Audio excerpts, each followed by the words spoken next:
Yeah, yeah, huh? It's on the mic, yeah.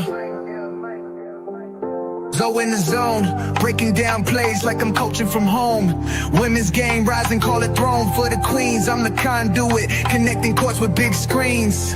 I am Zoe Media, where the passion collide. Spotlight the hustle, bring the grind worldwide. From interviews to moves, the game's in my scope. Showcasing the greatness, inspiring hope. She cross up defenders, step back, that's clean. Highlight moments, blowing up the whole scene. From buzzer beaters, the teamwork extreme. The beauty of the game, living out the dream. I break it all down, every pick, every roll. From the layups to the swishes, every hoop, every goal. Got the mic in my hand, got the stats in my soul. Women's basketball shining, that's the ultimate role. From legends of the past to the rookies today, I document the journey, every bounce, every play. Respect on their name, they redefine the trail. Prince with Zoe Media, telling stories regale. Zoe Media, where the passion collide. Spotlight the hustle, bring the grind worldwide. From interviews to moves, the game's in my scope.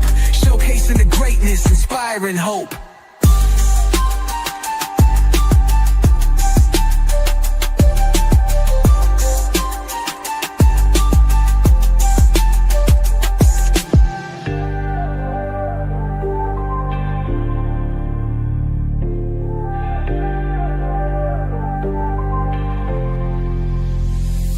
I break it all down, every pick, every roll. From the layups to the swishes, every hoop, every goal. Got the mic in my hand, got the... What's good? What's good? What's good? What's goody?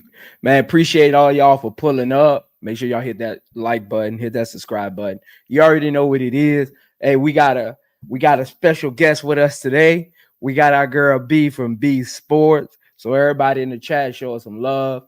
Make sure you go subscribe to her page. She's gonna drop it in the chat for y'all. Again, we got a special pre-draft kind of like breakdown, and who better to do it with? Who better to do a breakdown with than my girl B, man? Than my girl B. Shout out to everybody tuning in. Again, hit that like button as y'all come in. Hit the subscribe button. Hey, we gonna have fun with this. Sit back, listen. You definitely gonna learn something. How you feeling, B? You ready to get this kicked off? I'm ready. Exciting day today.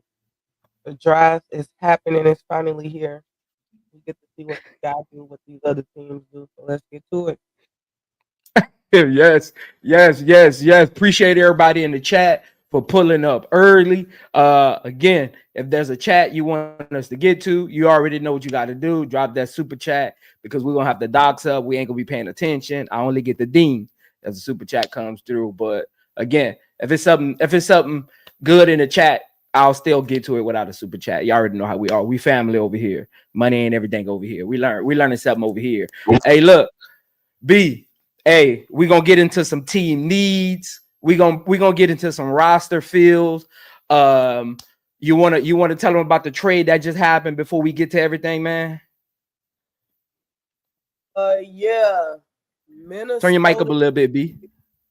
Minnesota just made a trade with the Mystics, sending their 2026 first round pick to the Mystics for Carly Samuelson.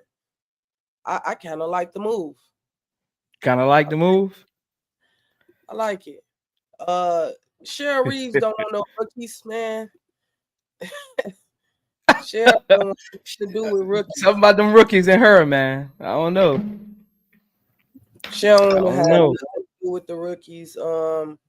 Carly is a seasoned veteran, a shooter. I mean, I think Cheryl just trying to shoot people out the gym. That's another 3-point shooter added to the roster. Yeah. They didn't hear you explain the trade the first time. Can you repeat it again? I think your mic is still a little low. It's still a little low. Am I good now? You can turn it up a little more. Yeah, hold on. Got y'all.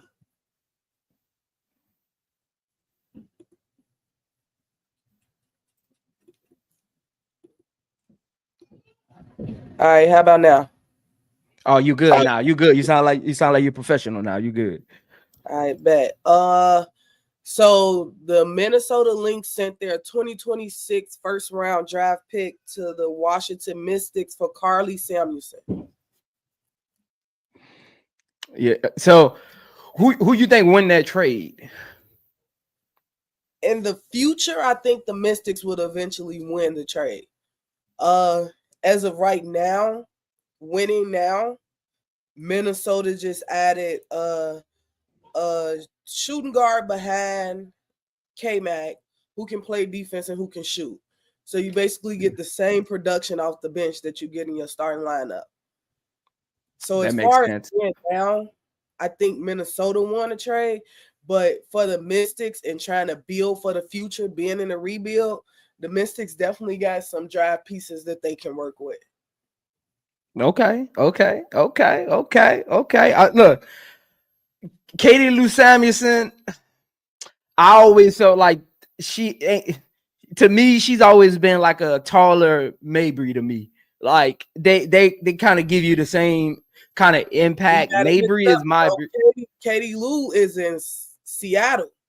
Carly is a sister. Okay, Carly. Okay. Oh, dang, they got the shooter. Yeah, they got the real shooter. Dang. I mean, what did they get which first round pick did they get though? They didn't tell us which first round pick they got. They just said that they got a first round pick. So it may be the one from the Sky. That's what I was thinking. But so what the Sky did was the Sky just basically got rid of the swap and just gave them the pick completely. Yeah. With that, if the Sky finished with a good record this season, both of those picks will most likely be under 6. So whichever one they got is between the range of 7 and 13. Makes sense. Definitely makes sense. So again, make sure you hit the like button as you come in. If you haven't already, go subscribe to my girl B Sports. If you're not subscribed to IMZO Media, go subscribe to IMZO Media, all one word. Hit the like button. I want to hear y'all interact in the chat. Again, this is going to be a good day, man. This is going to be a good day. Again, y'all going to see both of us later today with Star Hoop Central crew. We're going to be doing the live draft party. Make sure you tune in for that at 5 p.m. Central, 6 p.m. Eastern time, whichever time zone you own. Again, 6 p.m. Eastern, 5 p.m. Central Standard Time. Make sure you tune in to Star Hoop Central. Type it in your YouTube, Star Hoop Central. Go subscribe over there because we'll be going live over there as well today at 5 p.m. Central, 6 p.m. Eastern. But let's get into this first team, B. Again, hit the like button, interact in the chat. If you want something important, you want me or B to answer, send through the super chat and we'll get to it. But other than that, I mean, let's get started. We got a bunch of stuff to get to on both of these teams. Uncle J.E. definitely gonna be a lot of capping today. It's definitely gonna be a lot of capping today. So you just be prepared. It's definitely gonna be a lot of capping today. But again, why not start with the number 1 pick, B? Why not start with the number 1 pick? Again, in this year's draft, they have the number 1 pick, the number 12 pick, the number 14 pick, the number 26 pick, and the number 30th pick. Last year, they finished 9-31. I think their top 3 needs are point guard, small forward, and center. As you can see, they still have Enrique, McCown. I think that'll be legit 2 starters. I don't know where Dejanay is going to fit. Do you think Dejanay is coming off the bench? How do you think Dejanay works with this lineup? I think Dejanay will be a starter. I think if you have someone like McCowan, who's kind of slow in defensive rotations, and then you have Enrique and possibly Page, I think that's enough scoring on the court to mask Dejanay's inability to score. And her defense is great, and she plays like a free safety almost. She recovers well, so her defense will be essential in that starting lineup and making sure they get a balance of good team defense and scoring as well. So I think I would probably start Dejanay, and I don't know. maybe start Dejanay. You still got Maddie, you still got Nalissa.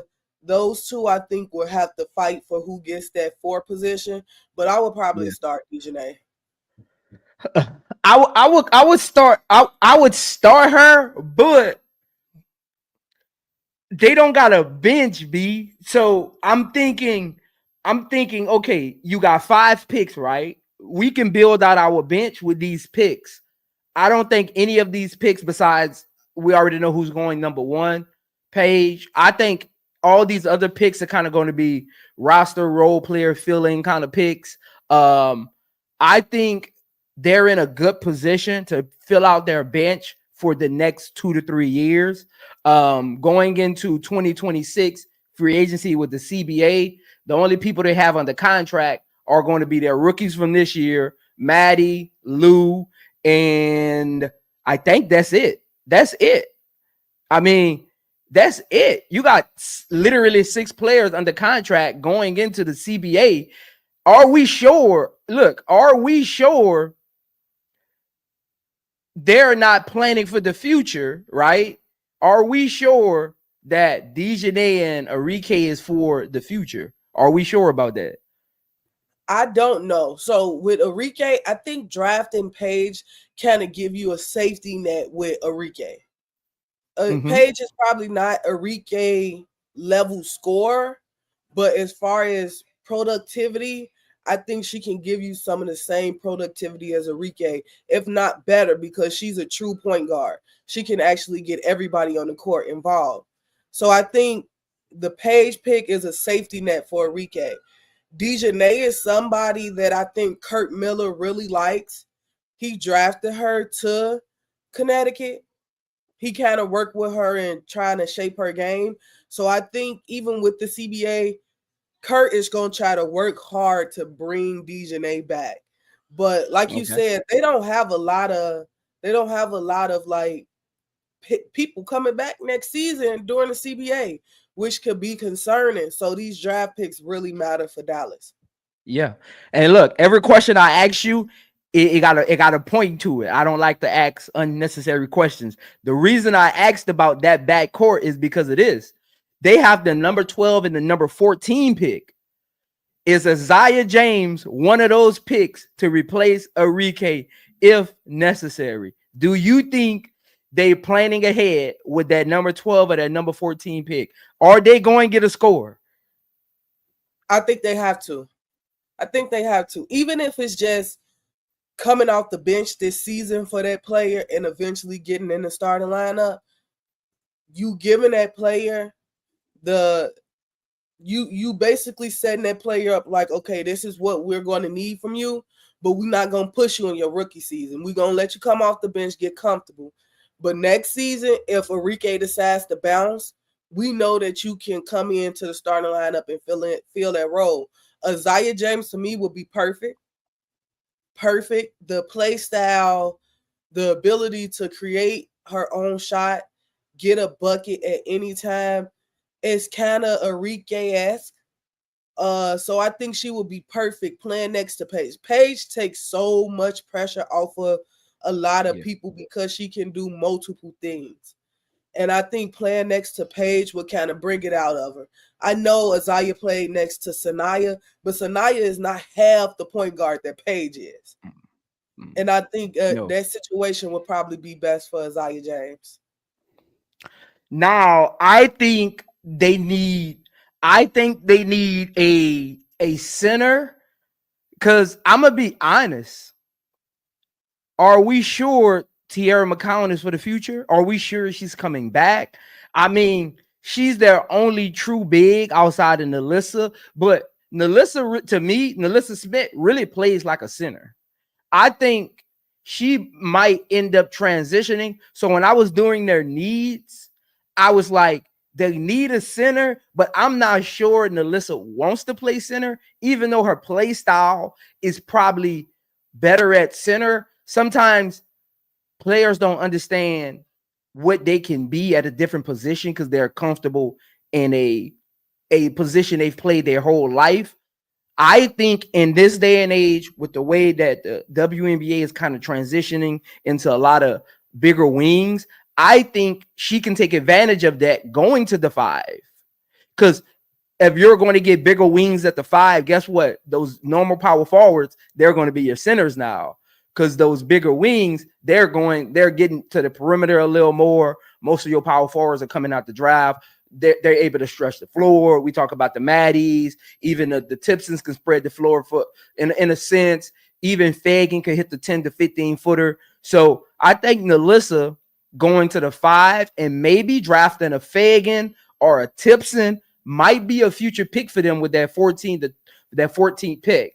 That number 12 pick, I'm with you on. They need a scoring guard with that number 12 pick.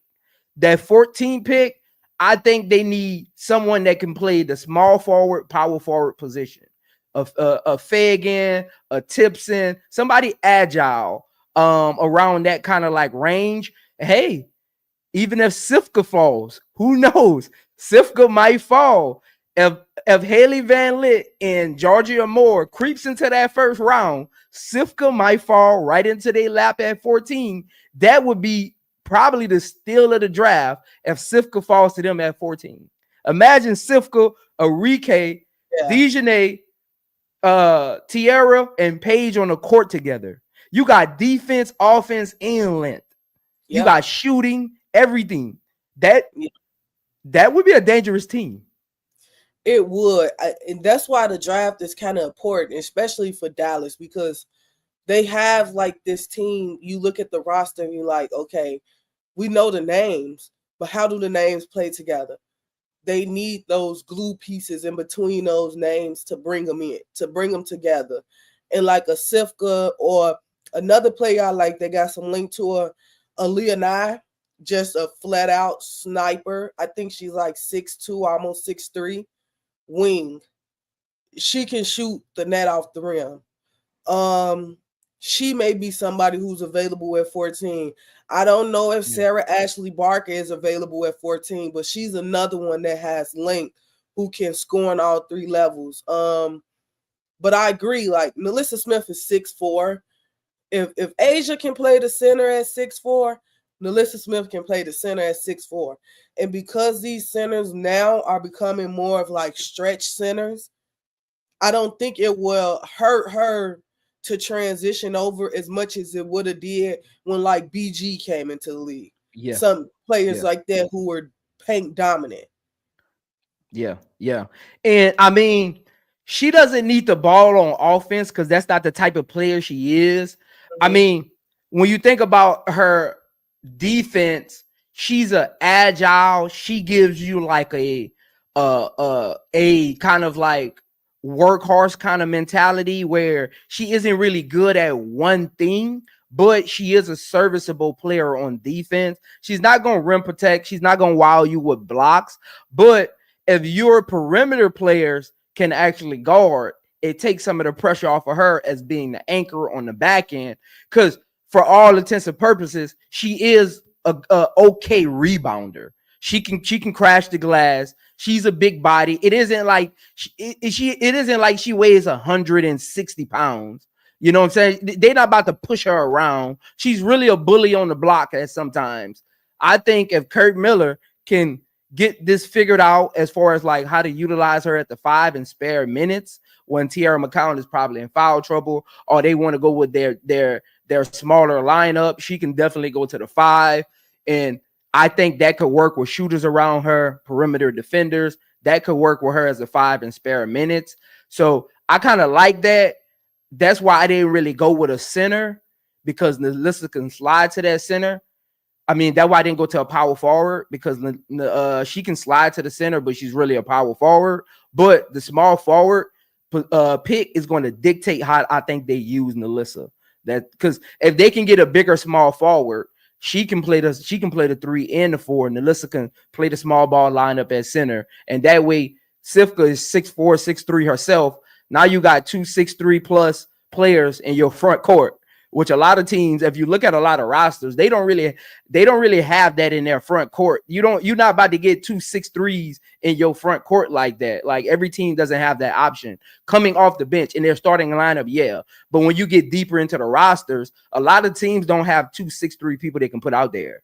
in their front court like that. One of them might be 6'2" and they masquerading as a power forward, but they're really a small forward. And like certain lineups, people get in foul trouble. So that can be a tandem that Kurt Miller probably can work with. But we already know who the number 1 pick is going to be. I agree with you on the number 12.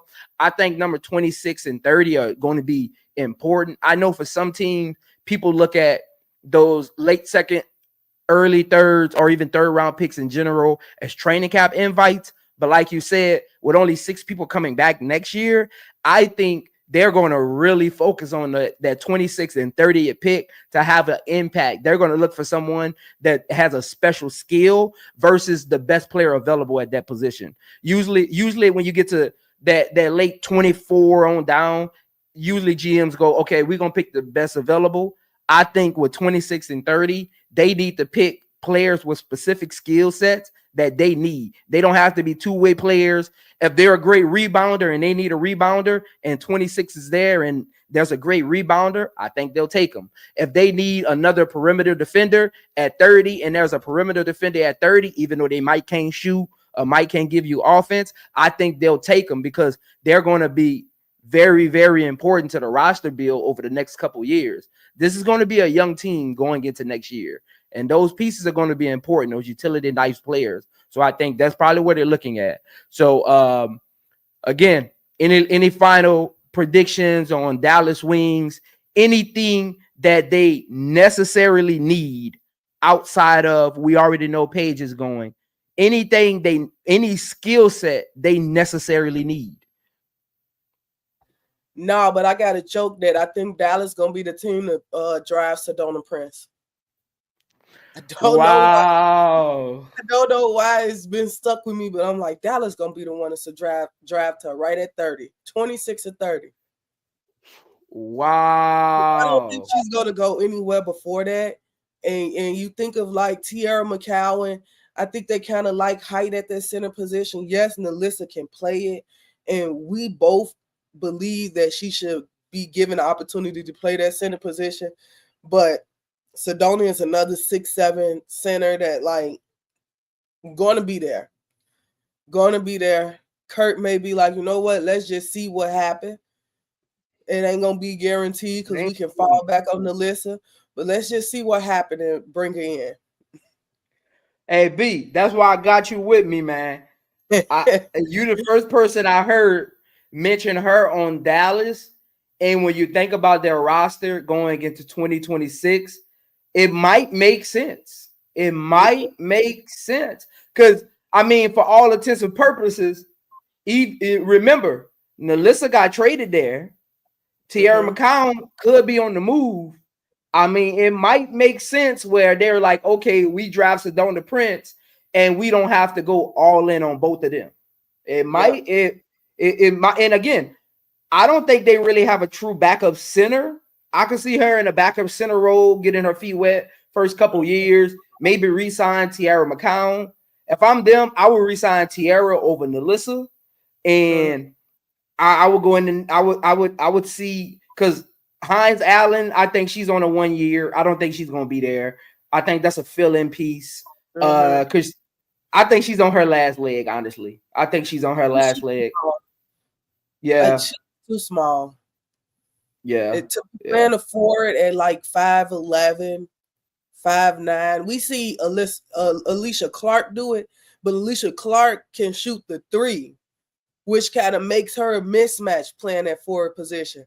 Hines Allen don't have anything special she do to make her a mismatch and make up for her height. Yeah, I mean, when you look at this roster, do you think they have a good front court? No. I think they got a front court that can get. I don't trust Tierra McCowan.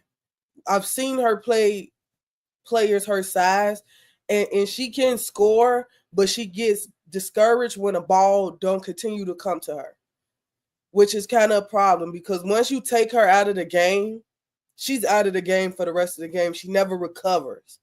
Nalissa Smith has her problems with confidence, and I think it's just because the Fever just didn't value what she could do and didn't use her properly, so her confidence plummeted. She coming into this season, she trying to recover, but she still, I don't know. I still can see like an Asia or Angel Reese giving her problems. Just the physicality giving her problems. Yeah. Lou Lopez, no. I'm not a fan of her. No. I got her overseas in 2 years. Yeah. I got her overseas in 2 years. Hines Allen is too small. Yeah, undersized. Herbert Harrington is a shooter, but she's not consistent. Her shooting is not consistent. She'd rather be out at the 3-point line in the paint, so she's food down there. Jonah Holmes is a journeywoman. She's been to every team. Like the front court is just not wow. And they may have to address that. And that's why I'm thinking Sedona Prince may be an option for them. As much as I don't think she should be in the league, and she can't play basketball either. But from the looks of their front court now, she may be able to wiggle her way onto the team just because she's 6'7". So okay. Is she your 26th pick, your 14th pick? Like 30th. Oh, you think she's gonna beat her at 30? I think she's the last one at 30. Wow. I don't think people want to touch her because of the off-court things. So I think she's gonna continue to fall into a team like Dallas come around and be like, our front court kind of weak. Let's throw something in there. I'm with that. Let's get to the next team. Hey, that was good insight. I love that. That was good insight. Let's get to the next team. Our very own Atlanta Dream. Again, they have the 18th and 35th pick. Last year, they finished with an underwhelming 15-25 record. Their biggest needs are a point guard, a wing, and a front court player. And when I mean a front court, I'm talking about a power forward. We already know they got Alicia Gray in their backcourt with Jordan Canada running the show. I'm a Coffee fan, but not so much. They got the stretch four. And Ryan Howard, I know people think she's a guard. I think she's a wing. And Ryan Howard, Haley Jones, I'm okay. She's a good backup, kind of combo guard. I'm okay with her, but I think they can do better. If that makes sense, I'm okay with her. I think they can do better. Breon Jones, I think she's going to end up re-signing. Brittany Griner, I'm not sure if she's going to re-sign. I think if something bigger comes up, basically, think about this, B. Let's say the Aces don't get what they need in their front court. I could see them testing the waters with her going into 2026 because they just need her to rim protect. Asia Wilson's going to hold down the perimeter deep. They just need her to rim protect. In the offseason, I thought she was going to go to the Aces. I thought the Aces was the perfect fit for Brittany Griner. I thought they would be the perfect fit. Her and Chelsea Gray in a pick and roll would be unstoppable. I thought I was shocked when she picked the Atlanta Dream going there with Jones. I don't know how that's going to work. One of them going to end up having to play the 4 at times, which might be Jones, but that might still be wonky. I think one of them are coming off the bench because I think Nice Hillman should start at the 4. So I think one of them should come off the bench. And I think it's going to end up being Brittany Griner because I think at this stage, Jones gives a little more offensively than she does. So I think it's going to end up being Brittany Griner. But I kind of like some of the pieces they have. So even for them, how do you feel about them only having 2 picks? Is that enough for them to make a push this season, bringing in Brittany Griner and Breon Jones, who have been on winning teams or championship type of players that want to win? They didn't come there just to be in the draft again next year in the sweepstakes of the draft. So how do you feel? Do they have enough picks? I think Atlanta goes as far as Ryan Howard takes them. My issue with Ryan is that Ryan plays too nonchalant to be so talented.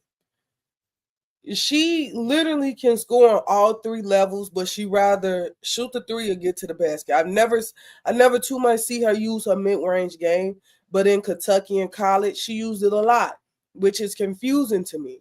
But they go as far as she takes them. Alicia Gray is going to do what Alicia Gray do. She going to shoot threes and play defense. That's what she do. She probably going to guard your best player on the perimeter every night. Jordan Canada is the same. Jordan Canada is more mid-range, set the offense up. I don't think you can ask for a better point guard outside of Jordan Canada. She kind of gets it done. Like Chelsea Gray, Caitlin Clark, Natasha Howard, Jordan Canada. Those are point guards you want on your team. They set the team up. When you look at the bench, though, Haley Jones is not a point. She was a point guard in Stanford, but that works in college. I don't think she's a point guard for the league. Haley Jones is more of like a shooting guard, maybe small forward because she has the height, and she likes to play with her back to the basket. She's not really a high-level three-point shooter. I would probably try her at the small forward position than a point guard. So I do think they need to address their point guard need going into the draft. At 18, I don't know what point guard is available at 18. Yeah. And that's the problem. That's the problem. So they may be stuck with playing Haley Jones as the point guard because I think all the best point guards are going to be gone before 18, unless you start looking at someone like an Emily Ryan from Iowa State, who fast, can shoot the three, and she's a good passer. She played with Audie Crook. She knows how to get the ball into the paint. She may be available, but like the Sundales, the Sellers, HVLs, Georgia Amore, all those, I think they're going to be gone way before we get to 18. The thing with Brianna Jones is that she actually played the 4 with JJ in Connecticut. So she was the 4 in Connecticut with JJ in the starting lineup. So let me ask you this: you don't like Lucy from Iowa? Lucy Olsen, I like Lucy Olsen. I think Lucy Olsen is more of like a shooting guard, though. She looks to score first. Like Emily Ryan, rather not score at all and just set everything up. Lucy Olsen looks to score first and then set it up. I think with this team, if you have like Brianna Jones or Brittany Griner coming off the bench, those are going to be the focal. Whichever one comes off the bench is going to be the focal point of that second unit because they've been there before. And you need a point guard who's going to defer to them first and then get their shots off of them. And Emily Ryan is probably the perfect one for that because she can shoot the three. She's long too. I think she's like 6'2", 6'1", or something like that. But I agree. Naz Hillman will probably start for me. Bree Jones had an Achilles injury. I had an Achilles injury. I know how that kind of slow you down. She was already slow. She don't move fast anyway. Already slow, but JJ was more agile than Brittany Griner. So JJ can make up for her being slow. Brittany Griner can't make up for her being slow. And I think that's just you play somebody like which one of them gonna guard Asia? Neither one of them can do it. I think that'll be Naz Hillman task. I think that'll be Naz should start. That's why I think Naz should start. Like you think of which one of them gonna be able to guard Fee. Now one of them want to come out to that 3-point line. Now one of them want to run around with Stewie. So I think you got to put somebody in that lineup who can stay with those forwards that's going to be coming at them because the forward position in the W is deep. Right. Look. I was telling myself last night, Chicago, go ahead on and give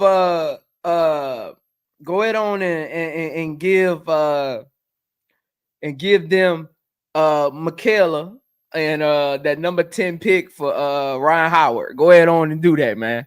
Go ahead on and give him that. For Ryan Howard don't want to be there. Ryan Howard don't want to be there. Go ahead home. We need Ryan Howard in our backcourt Imagine Ryan Howard on our wing. Imagine that. I think Ryan Howard, I watch her play, and the reason it got a reason why I'm saying that, B. Angel Reese will make anybody play hard. I was just gonna say that. Angel Reese is going to make anybody play like a dog. With her being nonchalant, Ryan Howard got dog in her. You see her doing like she got dog in her. Yep. She just doesn't. It's just not consistent. She got dog in her. We keep saying we want a big wing that can shoot. Ryan Howard is it. I'm trying to see. Look. Even if it's not this year, free agency next year, she's gonna be a free agent. Ryan Howard would be one of my top priorities going into free agency. I'm sorry. We need a wing for the next 5 years. We don't need all these. Chicago doesn't need those interchangeable pieces every year. That's not a winning formula. You got these interchanging pieces, these 1-year players, these 1-year rentals. That's not a winning formula when your core is young. You need somebody that's going to be there with them.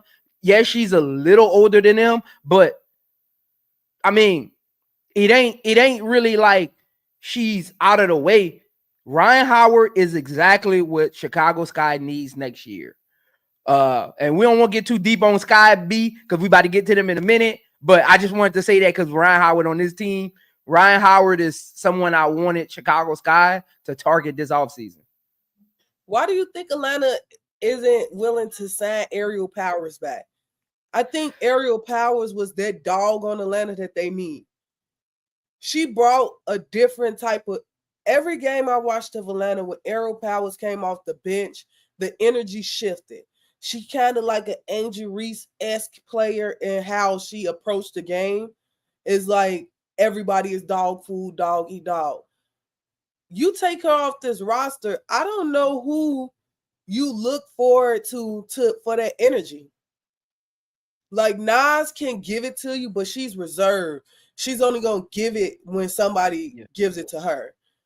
Alicia Gray, no. Jordan Canada, no. Ryan Howard, no.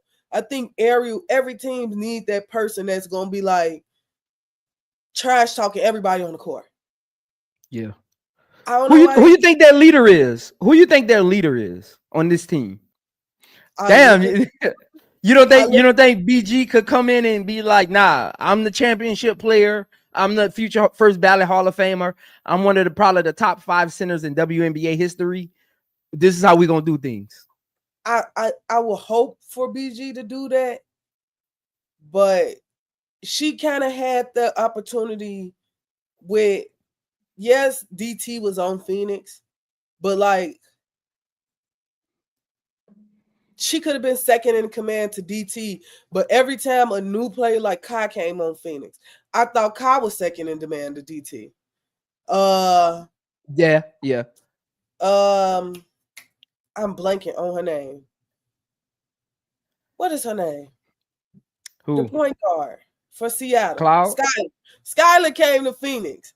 Skylar became the second in command to DT.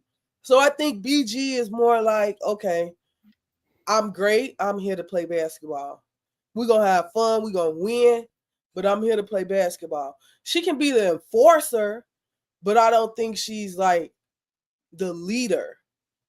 I can see that. I would want Ryan Howard to be my leader. She is the best person on this team. Hands down. Talent-wise, the best person on this team. She should be the leader. I can see that. So any last thoughts before we get to the next team? Any final words? Nah, Atlanta gonna have to work some magic with them picks because they need a point guard. And yeah. I mean, how you feel about Harmony Turner? My thing about Harmony is that I don't think Harmony has the experience of playing next to good players, which can be a problem. She got up almost 20 to 30 shots in Harvard because everybody around her sucked. We saw her in the All-Star game, and she struggled to make the right play next to players who are capable of scoring the ball.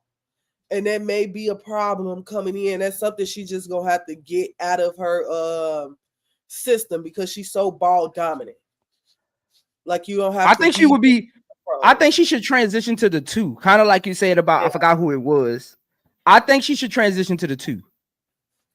Yeah, I think that's what she's comfortable at. I think she's more comfortable at the 2. That team just wasn't good enough. It wasn't good. And when you're their only player, you just got the ball a lot.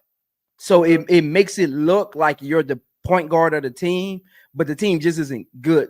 That's stacked. So you just play the point guard, but you're really the team, if that makes sense. You're just the team, if that makes sense. I think if they would have had a competent point guard, I think she would have been the 2. Yeah. I think she would have. They could have had Lucy Olsen there. She would have been the 2. She would have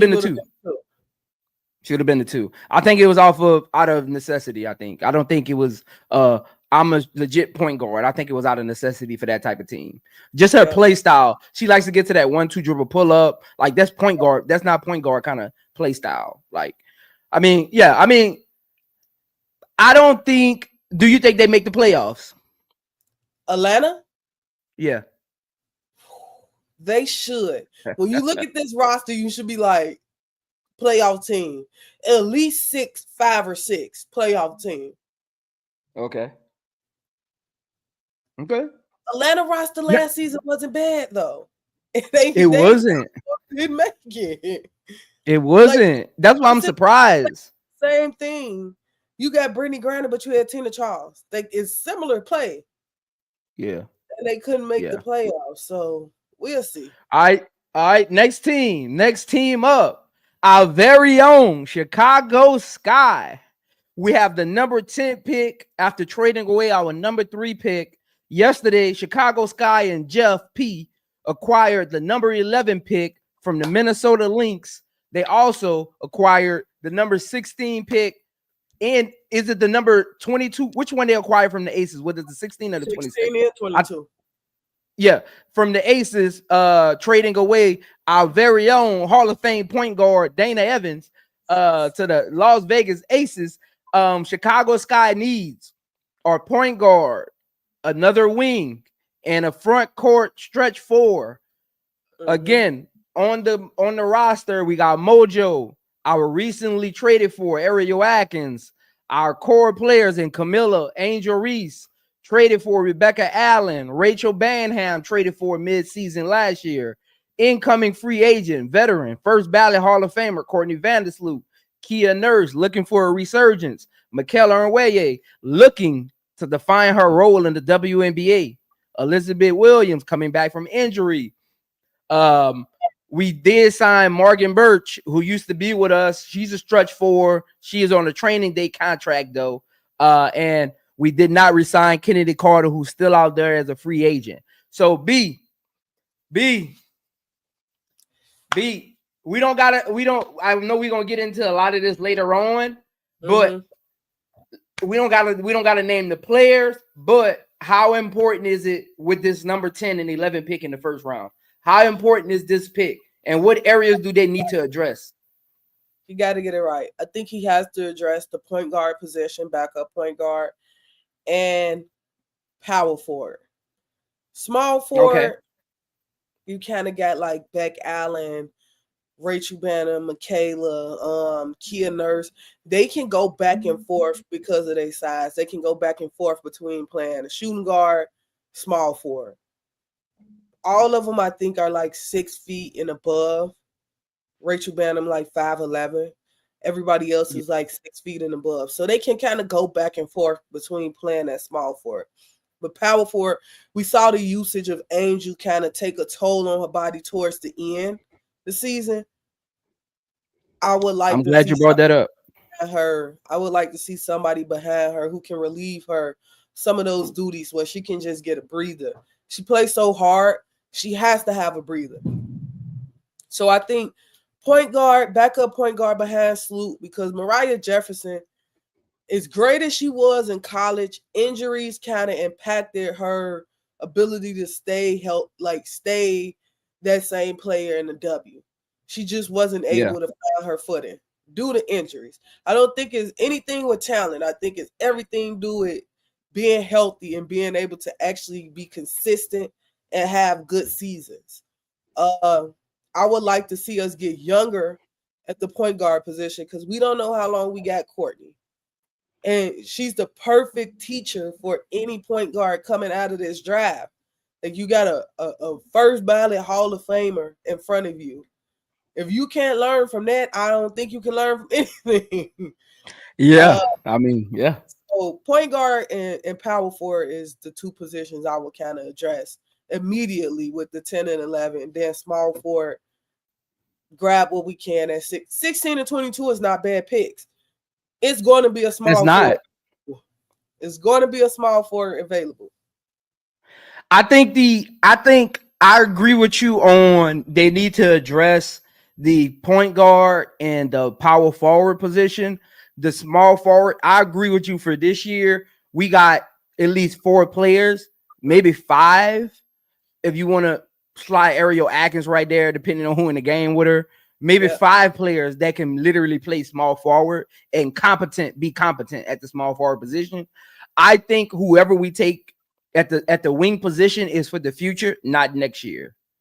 Because I think, yes, we have 5 this year that can play the small forward position, but I think in 2026 we might only have 2 people because I don't think Rebecca Allen and Kia Nurse will both be there in 2026.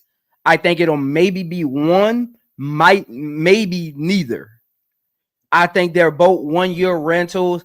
I don't see Rachel Banham coming back once she hits free agency this summer. Michaela, we'll see what that looks like. I think she's on a I gotta prove it year. So we'll see what that looks like. So if you look at it from that standpoint, we could possibly only have one legitimate small forward going into 2026. So I definitely think one of these late second round picks, the 16 to 22nd, will be a small forward. I definitely think they're drafting a small forward. I don't know where. Jeff might surprise us at number 11 and take Sifka. We talked about her earlier. Take a player like Sifka. He might surprise us and take a player like Sifka. But I think one of those last 3 picks will be a small forward because he is going to be planning for 2026 and beyond. I know the market is wide open in 2026 as far as free agents, but you have to control your own destiny and not kind of be like, okay, you're going to have small forwards on the market. Good GMs don't move like that because I don't know who those small forwards are going to be, and I won't be the only team vying for them. I'm going to at least set myself up for success. Even if I can double my success, I would rather at least have some baseline success at that position. So I think a small forward will be very important in them later rounds. But I think they do need to address that backup point guard position, which might be their starting point guard by the end of the season. By the end of the season, I see it coming. Again, the season is grueling. The games are bunched together. It starts fast and it ends late. I just got a feeling we gonna need a legitimate point guard going into the later half of the season. I just got a feeling. And the thing I feel like, I hate this because I hate when you get players who are good at masking a need, and that's Ariel Atkins. Ariel Atkins is really good at pretending to be a point guard because she knows how to just play basketball. Her IQ is there. She can do the pick and roll. She can find an open player, but she's not a point guard. That's not where she really want to play. And we seen her in the first half of the season play point guard for the Mystics. Brittany Sykes came back and kind of moved over to the 2. My worry is that Jeff is seeing that and probably won't address the fact that we need a point guard for our future. And that's where I'm like, I really hope he don't do that. Because we do need to get a point guard. And I'm glad you brought up Sifka because I remember last season with Minnesota, Minnesota, they were going out there to get a player, and we were kind of like, nah, we want to trade with y'all to get that player. We want that player that y'all want. I think Yep. they did the same thing this season. I think at Yep. 11, Minnesota was going to be like, we getting Sifka. We going to call it what it is. We probably won't play her because Cheryl Reeves don't like playing rookies, but we just going to get her because she there. And the scout was like, you know what? Let me go ahead and get that out of you. You can get this pick for next season that you was going to have anyway, and let us get her. And the thing with Sifka is she's 6'4". People don't know that. Yeah. She's Yeah. 6'4" and can score on all three levels. She's a sleeper in the draft too. She's not being talked about a lot. She's another sleeper in the draft. So I agree with you. Mm-hmm. Yeah, I agree with you. And I watched her film. She's better on defense than I thought she would be. If you just watch her play, she kind of just reminds you of like kind of like a like I said, a taller Mabry, but I kind of watched her game instead of her highlights. I went watch a game. She actually tries on defense. She actually literally tries on defense. She don't just stand out there and get beat all the time. She actually gives effort on defense. And again, effort is one of the two most important things on defense. IQ is the other one. You can be the fastest person on the court. You can be the tallest person on the court. That's why I literally get an aneurysm when people tell me we could use her on defense. She's 6'4". Height don't got nothing to do with defense unless you a rim protector. And even then, we just talked about Nalissa. She's 6'3", probably 6'4", and don't rim protect. Like height on defense, height is secondary to effort and IQ. Because if I don't know how to guard, if I don't know how to move my feet, if I don't know what a player likes to do on offense, my height don't matter to them. Because you can be taller than me, B, but if I know you don't know how to play defense, I'm gonna just take advantage of it. I'm gonna hit you with the jab step. I'm gonna hit you with the step through. You're gonna just let me go by you because you don't slide your feet well. You don't know that I like to go left. Like those little things like that. You could be the tallest person on the court, but if you don't try on defense and have IQ, you won't be serviceable. And I watched her film. Sifka is serviceable on defense. I thought she was just a kind of like a stretch four, but she's actually serviceable on defense. I was actually surprised. And effort means everything. If you think about the roles she will have on a team, we're not looking for her to come and start. We're looking for her to come and be a valuable piece off the bench to allow Angel or whoever she's backing up to rest. You have to remember who else is going to be on that court with her. Elizabeth Williams is not a cone on defense. She has an anchor behind her. All we need for you to do in front of Elizabeth is give some effort. Beck Allen, if she comes off the bench, Beck Allen is not a cone on defense. Like, no, at all. She's not going to be on a court with people who's going to like just leave her out on the island and die.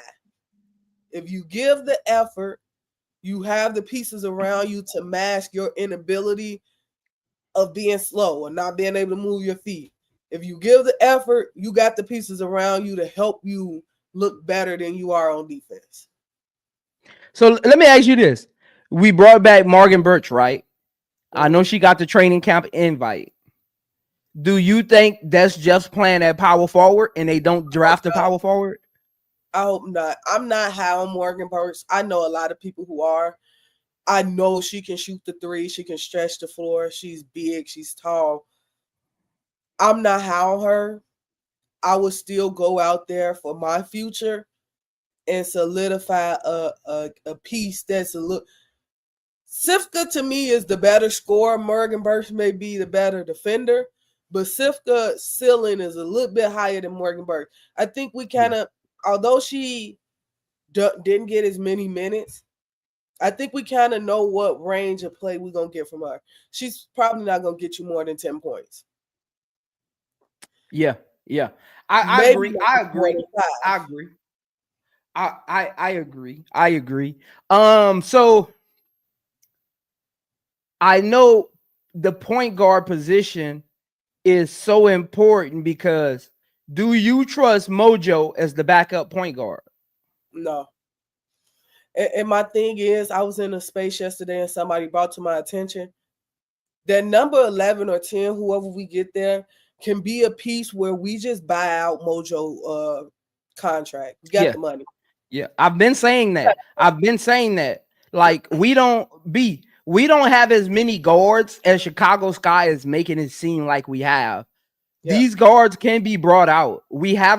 Chicago Sky still has $3,000 and like $12 in cap space that they did not use. And I think Jeff was strategic on not using that, because I think even Rachel Banham, I wouldn't look. GMs move slimy when it comes to roster building.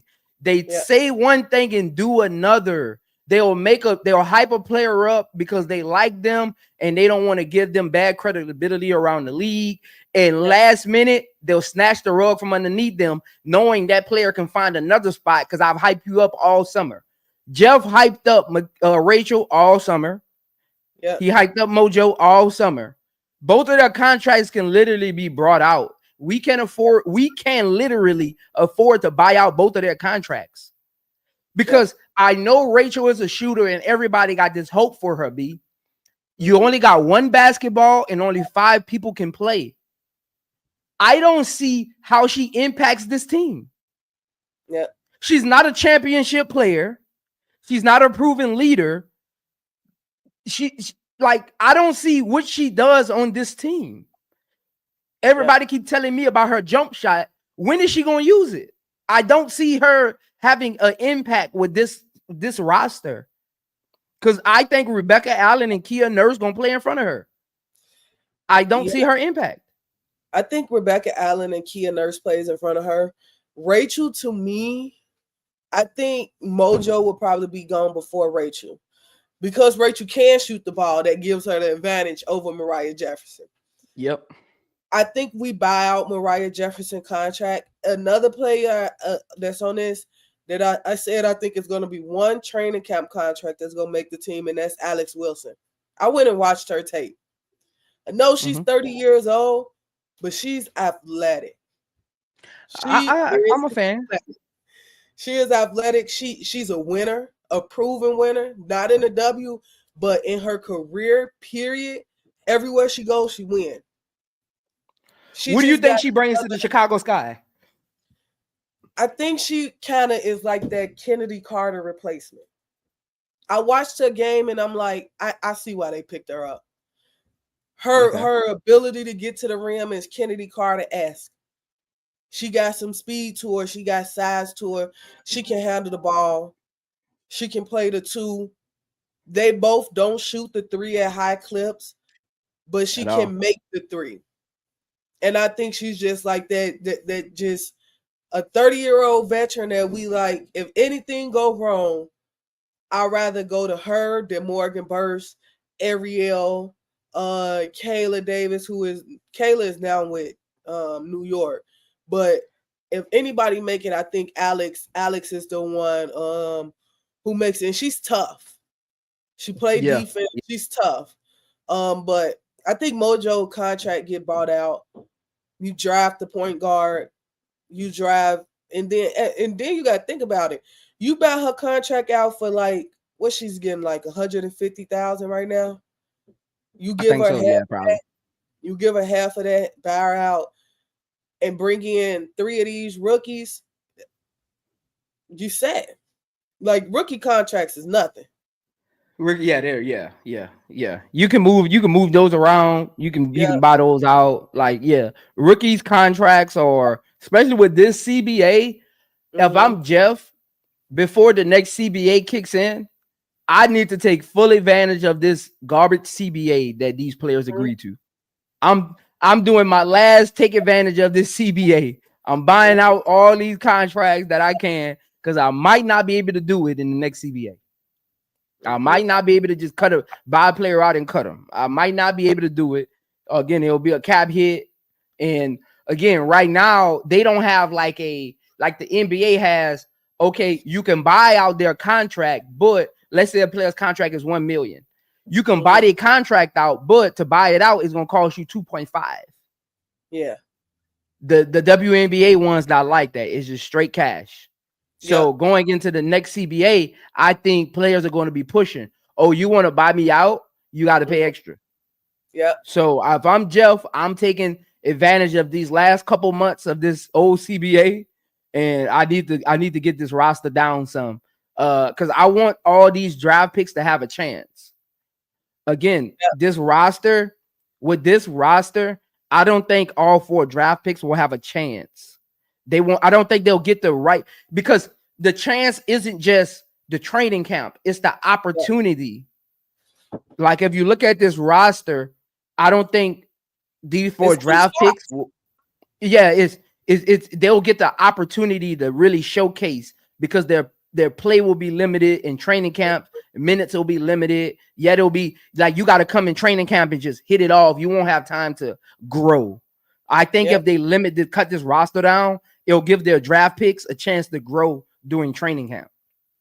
And I think that's what Jeff's thinking, because to add another draft pick to this draft, you have to be thinking that 3 of them going to at least compete for something. Yeah. 3 of the 10, 11, and 16 should at least be able to compete. 22 is a reach, but 10, 11, and 16 should at least be able to compete. Right now, you can only take 18 players in with you to training camp. I think 18 players for the Sky will be 10 and 11 only. Yeah. That's what I'm saying. Like they got to get, I don't know how they going to do it, but they got to get this roster down. They got to, because I mean, you can't bring those 4 picks into training camp. Like, not with this roster. Like, I don't know how they gonna do it. I think over the next couple days there'll be some brought out contracts. I mean, we'll see how that looks. I mean, it'll be interesting. What kind of power forward do you think Chicago Sky needs? A stretch. Do they need to play defense? Do they need to just be able to shoot? Like, what should their impact be? I don't need them to be special at one thing. I need them to be able to do multiple things. You can be good at like Fagan, for example. People don't know. Okay, so people don't know how the WNBA works. Those 16 players that were invited to the draft is going to be 1 through 16 most likely. Yeah, because the way it works is every team picks their top 5 players that they will most likely draft, and the WNBA board committee selects the most voted players from each team. That's how that works. So that they're letting you know. Yeah. So 1 through 16 is likely to be drafted. So for 10, 11, and 16 for the Sky, because we got 10, 11, and 16, we just so happen to get the last one. You can look at those 16 players that's there at the draft now and kind of decipher which ones Jeff may be looking at to get. I'm looking at the power forwards that's there. Fagan is one that I think may be available at 16. Yeah. She's able to defend. She's able to shoot the mid-range. She's not a three-point shooter. But she kind of reminds me of being able to do some of the same things Elizabeth Williams can do. She can rebound the ball. She can shoot the mid-range. She can block some shots. That's who I would want at power forward. Somebody who can just give Angel a breather, because she did not have it last season. And I think B. I want a power forward. Not to cut you off, I want a power forward that can play with Angel and Camilla. Yeah. Do you think Fagan can play with Angel? Yes. Because I've seen Angel be able to move to the 5 and hold her own. I've seen her be able to play Brittany Griner and hold her own. I've seen her be able to battle with JJ, battle with Asia, battle with Tierra McCowan, and hold her own. Fagan, on the other hand, I'm not asking defensively. I'm asking you just systematically. No, just systematically, not just like in instances. I'm asking you systematically. Can Angel Reese and Fagan be on the court together and be impactful? I think so.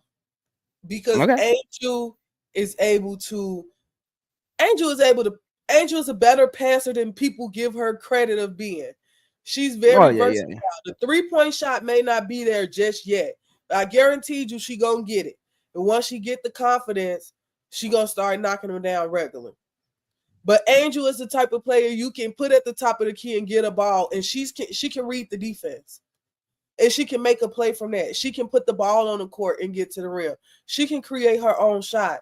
So I think her versatility allows you a little bit more room to have somebody like a Fagan who can shoot the mid-range, who can she can rebound well. So if you bring Angel out the paint, Fagan is somebody else who you can put down there and say, okay, the shot going up, rebound the ball. Because that's I can see that. Look. I wasn't brought in on Fagan, but you probably that's why you one of them ones too. You probably changed my mind. That's why when I lean back, I'm thinking. Anytime you see me lean back, I'm thinking.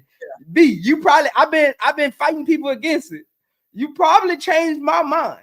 I don't know. I'm gonna have to think a little more, but I might be on board. Think about it. Last season we had Izzy. Izzy was able to make the mid-range sometimes. Her footwork was great. She couldn't rebound the ball to save her life. So whenever Angel went to the bench, our rebounding production failed. Fagan is a better rebounder than her. Yeah. Oh, yeah. Fagan is a workhorse. Yeah. Fagan's a workhorse type of player. Yeah. And that's kind of what I was just wondering, like, I was just thinking that just watching how she played at South Carolina, I was just thinking that they would be in each other's way. Mm-hmm. Because when I look at players, I don't look at the stat sheet of how they're going to play together. I look at where they're comfortable being on the court. And if you watch Fagan and Angel Reese, they like to be in the same place on the court. They like to be in that dunker spot. They like to be on that high kneel. Like, they like to be in the same areas. Like, I think that's their comfortability. Like, I don't watch when the play's being called. I watch when it's just free flowing. I watch to see what players like to be on the court. And that's the thing I've been kind of like going against. It's like their comfortable spots are in the same areas. Yeah. So that's why I've been fighting against them playing together. But the way you explained it, it might work if Tyler Marsh sets it up right. It might work. I was just going to say that Tyler Marsh is the one who's going to have to unlock that because there's 2 dunker spots on the court.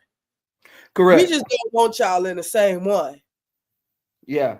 And with the right coach and the right offensive plays, you got Angel and Fagan running that baseline interchangeably, I think can be a problem because they're both workhorses.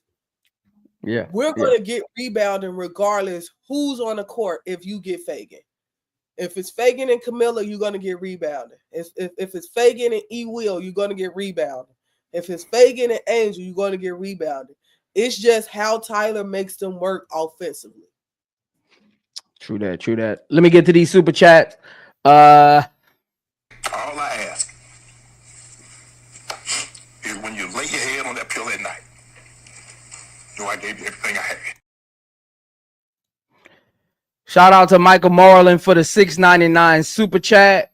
Appreciate the love. If you like what you're hearing from me and the Queen Breakdown B, make sure you send through those super chats. If you want us to get to any important questions while we on either team, send through a super chat and we'll take the time to fully flesh out your question. So while we're going through each team, if there's a player you want to talk about, a position, a draft pick, a player that's on a roster, send through a super chat, even if it's 99 cents.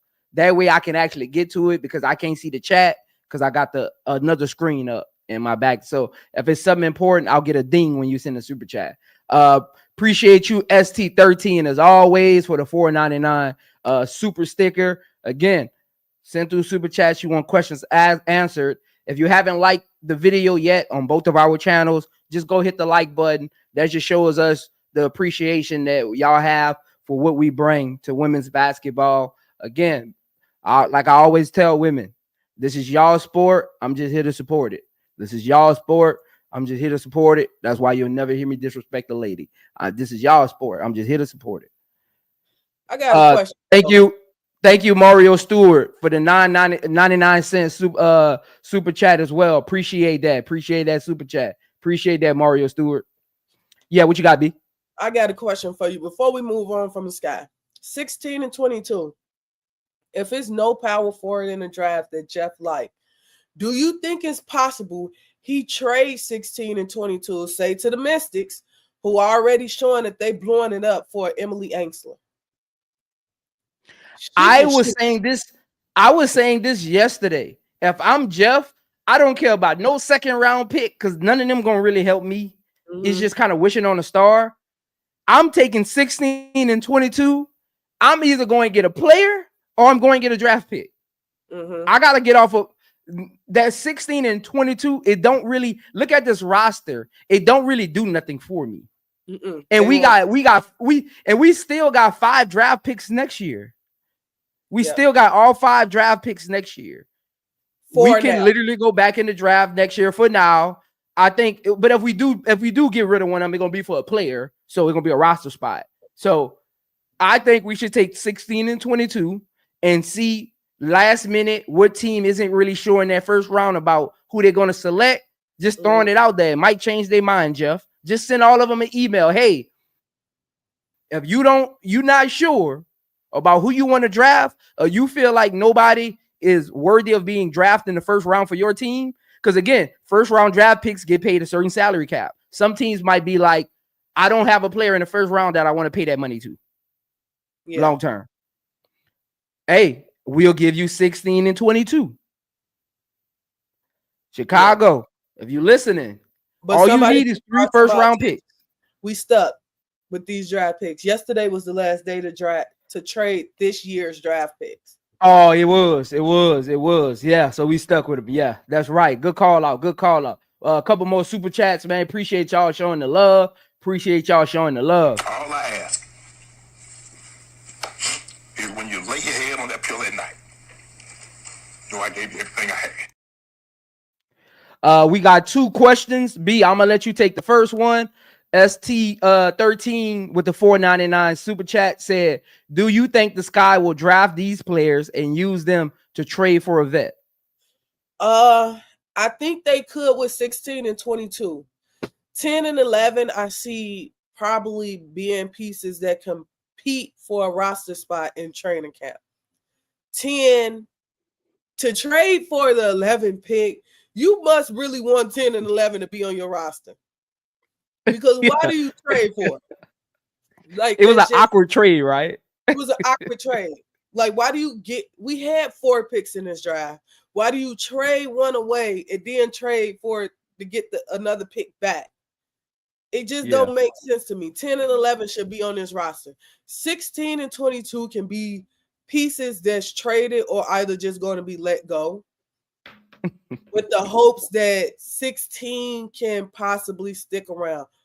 Because if you look at the 16 players that should be drafted first in this draft, all of them are capable of impacting a team. I can see that. All of them are capable of impacting the team in some way. So 16 and 22 maybe be traded for like a veteran piece. I like Emily Ainsley, and I keep bringing her up. I like her. I don't think she got a fair shot at Indiana. I think she had a better season this year with the Mystics. She can shoot the 3. She's tall. She's a stretch 4. And if you don't believe any of them can play, any of these players in the draft can play well with Angel, a stretch 4 can play well with Angel. A stretch 4 can play well with Camilla because they do totally opposite things. So maybe not. We got to see what Jeff do. I guess today is in Jeff We Trust. So we'll see.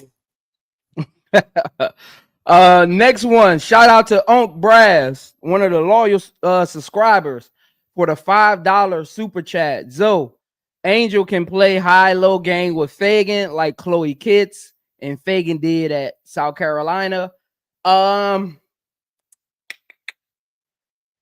high-low game in the WNBA it really isn't a every team does it kind of thing, because in college, most times you don't have a dominant ball handler on most teams. You can play that high-low when the ball's moving. So if Tyler Marsh's system is kind of free-flowing, you can run it. But if you got a dominant ball handler and you're trying to play high-low, you're literally clogging the paint with that high-low, and there's no movement off the ball, because now you got two players who are in specific spots and they got to stay there. There's no pin down screens being able to be set, because again, you only have 5 players. So if you got a dominant ball handler, let's say Ariel Atkins has the ball on the wing, it's really hard to run that high-low unless in those sets Ariel Atkins just turns into a catch and shoot player. That's the only way you can really run that. But I'm gonna tell you something. In professional basketball, they got egos. A player like Ariel Atkins does not want to be relegated, even if it's just for 2 plays a game, to catch and shoot. Trust me, I'm telling you. Look, they got egos. In college, coaches are able to get away with that because they can get to you mentally. In professional sports, these are grown men and women. None of them mental games work on them. Look, am I moving or am I not? Again, it can, some players just got a specific style. I could see it working to a certain extent, but don't know how impactful it could be, because I don't know if Fagan is Angel or Fagan has to be a consistent shooter for that to work from the elbow. One of them has to be able to shoot from the elbow and be respected, because if it's high-low, if Angel or Fagan isn't respected from the high break, then that player is going to sag in the paint and that high-low won't work. So one of them has to be able to be an effective shooter to run that. So it's 3 variables to it. Is Tyler Marsh's offense free-flowing? Is players like Ariel Atkins willing to become catch and shoot players at times during the game? And can Angel or Fagan become a consistent jump shooter? That's the only way high-low actually works, especially at that level, because these are smart defenders, not like in college when you're playing against Toledo State and none of them are even going overseas. That'll work against them. But smart defenders, those high-lows don't work unless one of them is a dominant shooter. So it could work. They're versatile, but we'll see. We'll see. Appreciate the super chats. Again, anything else you want us to get through, send through the super chat as always. Even if it's 99 cents, we'll get to it. But appreciate all the super chats. Appreciate all the love. Let's get to the next team, B. Hold on. I think I got another one. Shout out Superfly J, one of my members, for the super sticker. Again, my memberships are live. Right now, I think I'm at 15 members. I got 3 different membership packets. To my shocking dismay, I have 2 members with my $100 membership package. So appreciate y'all, my $100 members. Remember, if you're part of my $99.99 membership package, next season you are getting tickets to whatever game of your choice. So if you want tickets to a game of your choice in your area, sign up for my $99 membership. But my standard membership is the $2.99, and I have the $9.99 and the $24.99 memberships as well. So shout out to Superfly J for being one of my loyal members. Appreciate that. Appreciate the $1.99 super sticker. So any last follow-ups on Chicago before we get to the next team? Nah, we good. We're gonna have to wait and see. 6:30 p.m. On to our most beloved team, Connecticut Suns.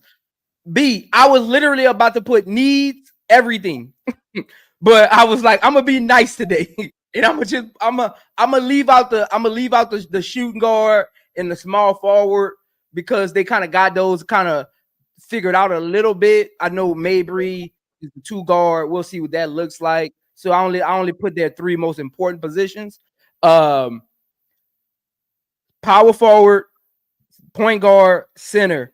They do have 3 picks, 7 and 8 back-to-back picks in the first round, and they had the 25th pick in the second round last year as a playoff team at 21-8, 21-12, but they did lose some important pieces like a Brian Jones, a Thomas, a Bonner.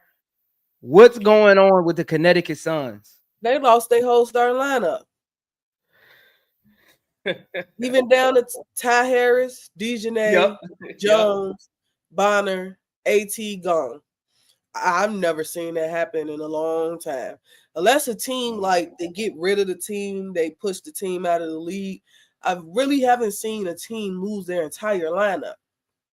But I think it's hard playing in Connecticut because what is actually in Connecticut? At this point, the league needs to transition this team to Boston. Boston should have a women basketball team. I know we don't like the people. We don't like the people that's in Boston. They can sometimes be like racist people, but Boston should have a WNBA team. Connecticut is right there. Just move them on over. Marina don't want to be there. So a shooting guard is a need. And it's funny that they say extension because you extended her and she don't want to be there. I don't know if Lilia, the girl from France, is coming over yet. Yeah, I know. I don't know if she's coming over. She's good as a guard, really good. We saw her play in the Olympics versus Team USA on that France team, on the French team. She's good. JC Sheldon, I feel for her because I feel like she's a talent that could be used on a team that can actually use her. She's really not a scrub. She's a high IQ player. Like she's not gonna blow you out of the waters with her athleticism, but she's high IQ. A team could use her. Connecticut, Tina Charles, I don't know why she went to Connecticut. I think she just won her own team. They're basically the Chicago Sky from last year. Yeah. How the Sky roster was kind of thrown together, pieced together.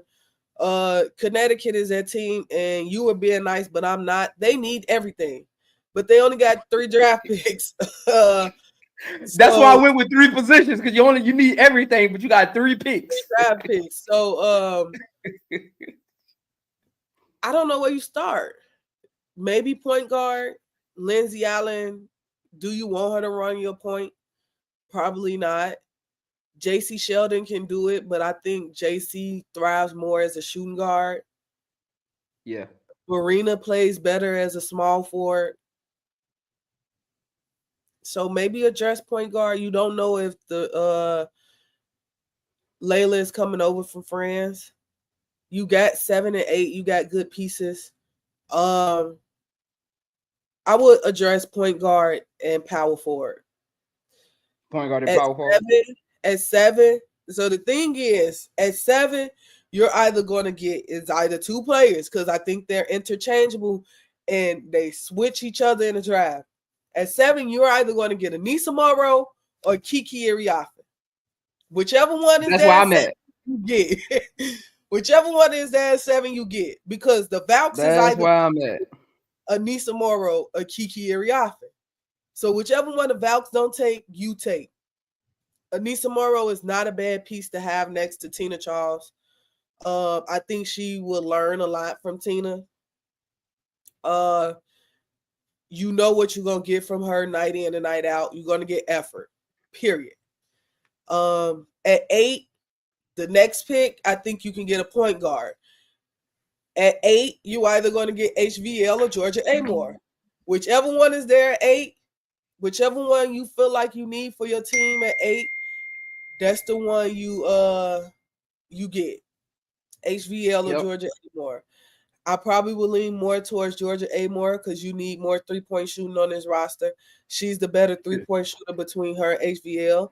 And you need a true point guard. HVL is not really a true point guard. She's more a shooting guard. So I probably will lean more towards Georgia Amore. So Anissa and Georgia for me at 7 and 8. 25 probably make the roster. At 25, you can probably get a center. Maybe Sedona Prince again. This may be another team she fall to. I don't know. I could see them taking a chance because I mean Tina Charles. I mean, I think she retires. Yeah. I think she retires only if a championship team doesn't pick her up. If there's a championship team out there, ironically, she's another player. She should have went to the Phoenix Mercury. That's where she should have been. That's where she should be. Or the Aces. I thought the Aces or the Lynx. Nah. Not the Aces. Her game doesn't fit. Her game doesn't fit the Aces play style. The Lynx needed a center. I don't know why she chose Connecticut. Did they pay her like? I don't know. She only got it was a 1 year, right? It's a 1 year. Yeah, I think she got the max too. Yeah, the max 1 year. So I mean that's possibly what it could be. I wouldn't mind her on the Lynx, but she would be in a backup role, and I think she want to go out starting possibly. I mean, that's why I would have chose the Mercury. One last hurrah. See what you can make happen with them. Because they need a center. Because I don't know what Mac could do for them as the starting five. I don't know, man. This roster. I don't think none of these players will be on this roster in 2026. So I think all three of these draft picks, even the number 25 that we kind of was like, maybe these three picks are going to be there in 2026, and they're going to have important roles on this team. So I think with that 25 pick, they're probably going to be methodical as well. Ironically, if I'm the Connecticut Suns, I'm taking all three of these picks and I'm going to the Mystics and saying, give me number 4. Because 7 and 8, yeah, they first round picks, but I think at that point, they don't do enough for you, like perhaps probably getting a Sellers would. Like I don't know. Maybe even Dominique Malonga might end up at 4, no matter no telling how the draft might shape out. I mean, that number 4 spot ain't a bad place to be in. Would you rather have the 7 and 8 or the number 4? So to me, because they need a lot, I would stick with 7 and 8. Because they need a lot. Like one or two picks still not going to change the trajectory of the team. But I would probably stick with 7 and 8 because they need a lot. And like Marina don't want to be there. She's probably gone once the CBA comes. Tina Charles may retire. Lindsay Allen has been a backup her entire career. You can't bet everything on Diamond DeShields being there. So like they need a lot. So I would probably stick with 7 and 8. They just don't, and it gets worse for Connecticut because the Sky are banking on you being bad this season because we got y'all. They got your pick. So and I know the trade can't. I know the trade can't happen, but I'm just saying, like, just looking at it, I would have went to the Mystics and seen if they wanted to bite on it. You know what I'm saying? Like, you still got your 3 and your 6. Now you can get 7 and 8 as well. Like, in the Mystics, we go get to them in a little bit. They don't have nobody on their roster, like nobody on that roster. So I mean, we'll see. Any final words on Connecticut? I wish them luck. Actually, I don't, because it worked out for us. So I was about to say that. What you mean, wish them luck? Nah, I wish y'all the most horrible season ever. I wish y'all walk in the locker room and the floor wet. I wish y'all go put y'all uniforms on and they all rip. I wish y'all on y'all way to the game and the plane can't start. I wish y'all get to the game and y'all can't find y'all shoes. Like, I wish y'all no hope. I wish y'all no hope. Yep. No hope. All right, the newest team. This one should be fun, y'all. This one should be fun because we gonna really have to put on our GM hats for this one. B. This one let's see we the prince and the queen of breakdowns. Let's see how good we really are. We got the Golden State Valkyrie, the new franchise in the WNBA, hasn't played a game yet. They have the numbers 5 pick, the number 17 pick, the number 29 pick. Just looking at their roster going into next season and beyond, looking at who's under contract, they need a point guard, a power forward, and a center. They have a bunch of wings, so I didn't think that was a necessary need at the moment with these picks, because they have a bunch of wings that can play the 2 and the 3, but they need front court help and they need a floor general for the future. So how do you feel about what they assembled in the expansion draft? Did they assemble the right pieces to build around these draft picks? They have potential. They have potential because I really like Kate Martin as a shooting guard, defense, and can make the 3. I like Julie Van Loo as a point guard. She's a pass first point guard and she can shoot the 3. And then like you have players like Monique Billings, who's a seasoned veteran, Kayla Thornton, who just won a championship with New York, Xander Lucini, who can shoot the net off the rim. You have Timmy Fagvinley, who I think is a good veteran. And I think you just bring in, and then you have Tip Hayes, who, as much as she is on the floor, she's still a good player. Like she's a good veteran. She can score the ball. So I think you got pieces that you can put around the rookies that you're about to bring in. But I think they have to get it right at 5. And I was pushing for Morrow to go to the Valks for so long. And one day, like when I make a mock draft, I just pull it up on my TV and I just sit there and I look at it and I just think. I just got to look at stuff and just start thinking. And I'm like, as much as I believe Anissa Morrow is a talent, I'm Chicago, she's Chicago, I'm going to always push her. The Valks is not the place for her, because they already got her style of play in Kayla Thornton. So that was just a come to Jesus moment with me. And I was just like, yeah, the Valks is not the place for her. Kiki Ariafen is what the Valkyries need at center. I look at who they have at center and Timmy Fagvinley, and then other players you just don't know because they just never been there. Timmy Fagvinley is the only one you know that they have at center. Kiki Ariafen can take her spot easily. So I think with the 5th pick, you address your center problem first, and you add Kiki. And say you have Kiki, Kate Martin as your 2, or Tip Hayes as your 2, Julie Van Loo as your point guard, Xander Lucini as your small forward, and like Monique Billings or someone as your power forward. I think Kiki can thrive in that lineup because now you have shooting around her, you have playmaking ability, you have defense. So I would probably go with Kiki Ariafen at 5 to the Valves. I can see that.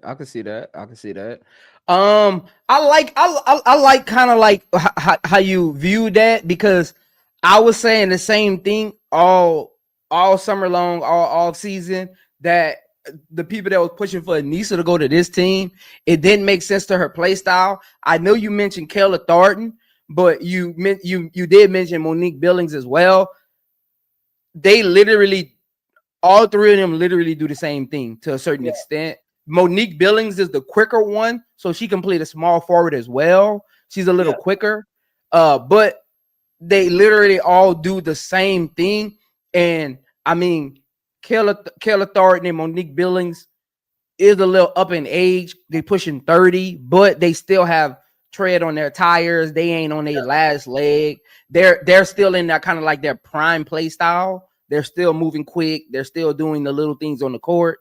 So I think a player like Kiki, who can catch and shoot, doesn't need the ball every play, who can rebound when she wants to, can literally pass out of the double team, That's one thing Kiki didn't get a lot of credit for this year. She's a great passer out of the double team, and nobody highlighted it a lot. I mean, she's their only low post presence outside of Ryan Marshall, who really worked on the perimeter a lot for some reason.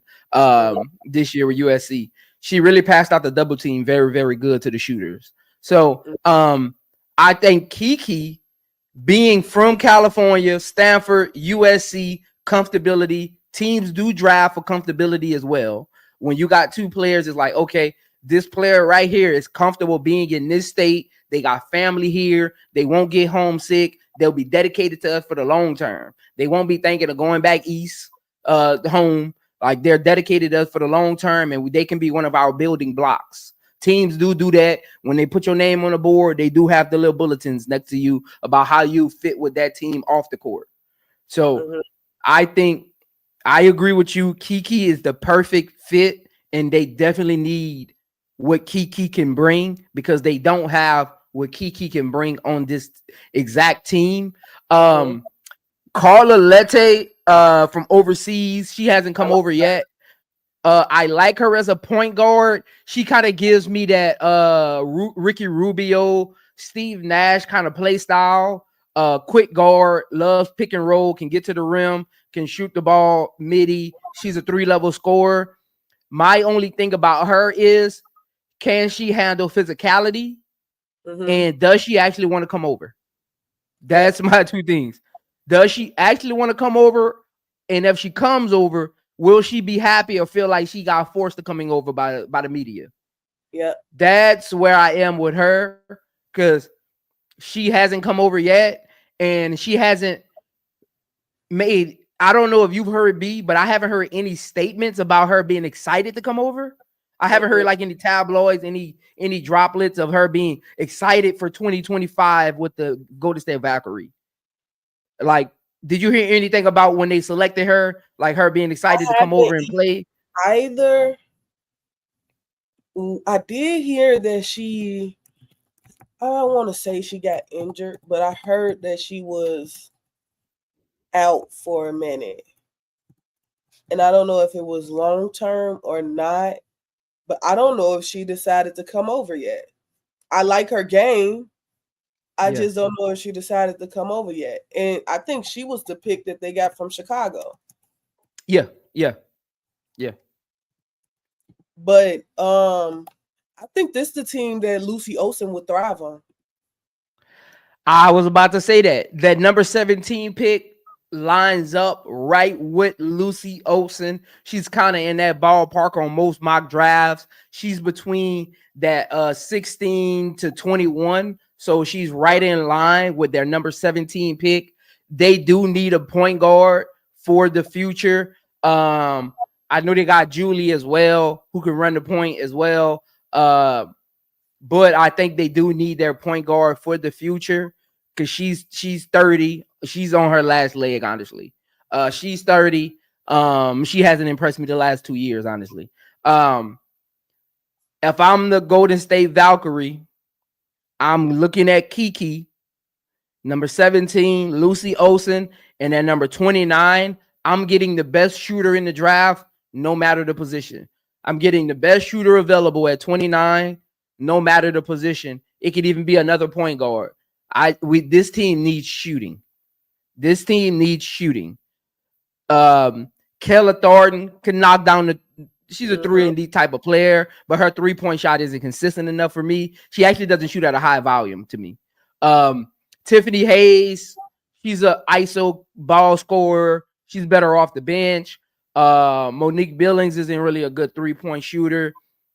Timmy, nah. Van Loo, nah. Kate Martin, her 3-point shooting does need to improve. She needs to become more consistent. I don't understand why she isn't consistent. She doesn't have a clunky jump shot, so I don't understand what's going on with her mechanics. I think it's all just comfortability at this point. I think it's just she's not comfortable shooting the 3. Like she doesn't have confidence in her 3 ball, because she doesn't have a clunky shot. She doesn't have a slow release. She just doesn't shoot the 3 well. And that's okay. That's okay. She brings other things to the table. She's an energy guy. Energy girl. She's a utility gadget. She can guard the other team's best perimeter player. She's feisty. She's a locker room happy place for some players.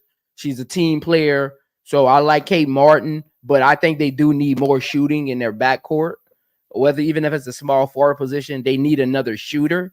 So at 29, I'm going to get the best shooter available left in the draft at 29. Bring him in the training camp, see what I could get out of him. 17, I'm going to get my point guard for the next, even if it's for the next 2 years. And at 5, Kiki is my number 5 pick from Cali. It makes sense.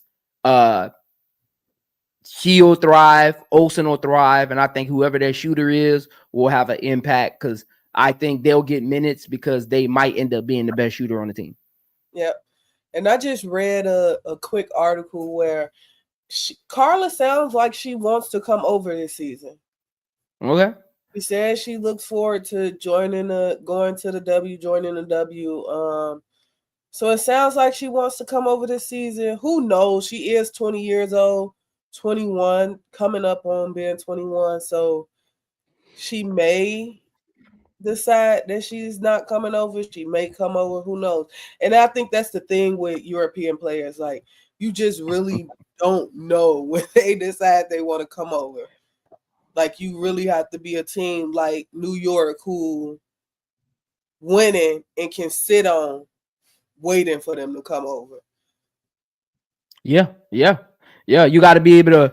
You better have a roster prepared in case that player doesn't come over. I mean, even earlier we talked about Sivka. I mean, I know they're over right now, but I'm interested. Carla came to the draft.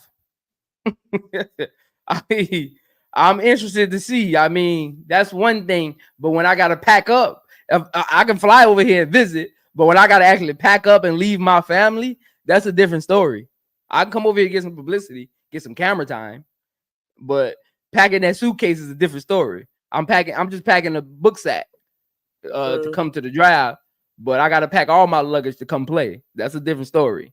So, again, when those overseas players, I need you to be fully committed before I draft you. I need you to give me some thumbs up that you fully committed to come over before I draft you. If I'm a GM, if there's other players that's in state that's available that can give me the same production, I would choose. If you don't give me a good thumbs up or a good inclination that you're happy to come over, I'm sorry. I'm just selecting the in-state player. Yeah. I'm sorry, because especially if I'm in a build mode or a win now mode, if I'm just kind of teetering, just trying to test the market, I might take a chance. But if I'm in rebuild mode, I need you here to rebuild so I know what I need to draft next year. If I'm in win now mode, I'm drafting you to come have an impact. Yep. So I mean, we'll see what those overseas players look like if Carla comes over. I would definitely start her at the point guard. If she does come over, let Olsen come off the bench. See if they can try to find ways for them to play together because Carla can play the two. So try to find ways for them to kind of play together in certain instances and see who you want to use going forward. See if Olsen grows into her own and becomes a legit point guard. That way you can say, okay, Carla, you're not happy over here. Your contract ends in 2028. Just go home. You know, yep. I would if that's them, that's probably the option they have at point for next year. See what it looks like. They'll struggle with shooting. I think they're in the Juju sweepstakes. They're just waiting for Juju. Golden State is literally set up for Juju. Literally, it's set up for Juju. Like they're just waiting for Juju. Connecticut, and you start trading pieces so you can get in the running because they look. I'm not even talking about who got the picks. The WNBA is not letting Juju get out of Golden State. You don't think so? No matter what they tell us on surface level, sometimes that up and up ain't always up. Yeah, probably not.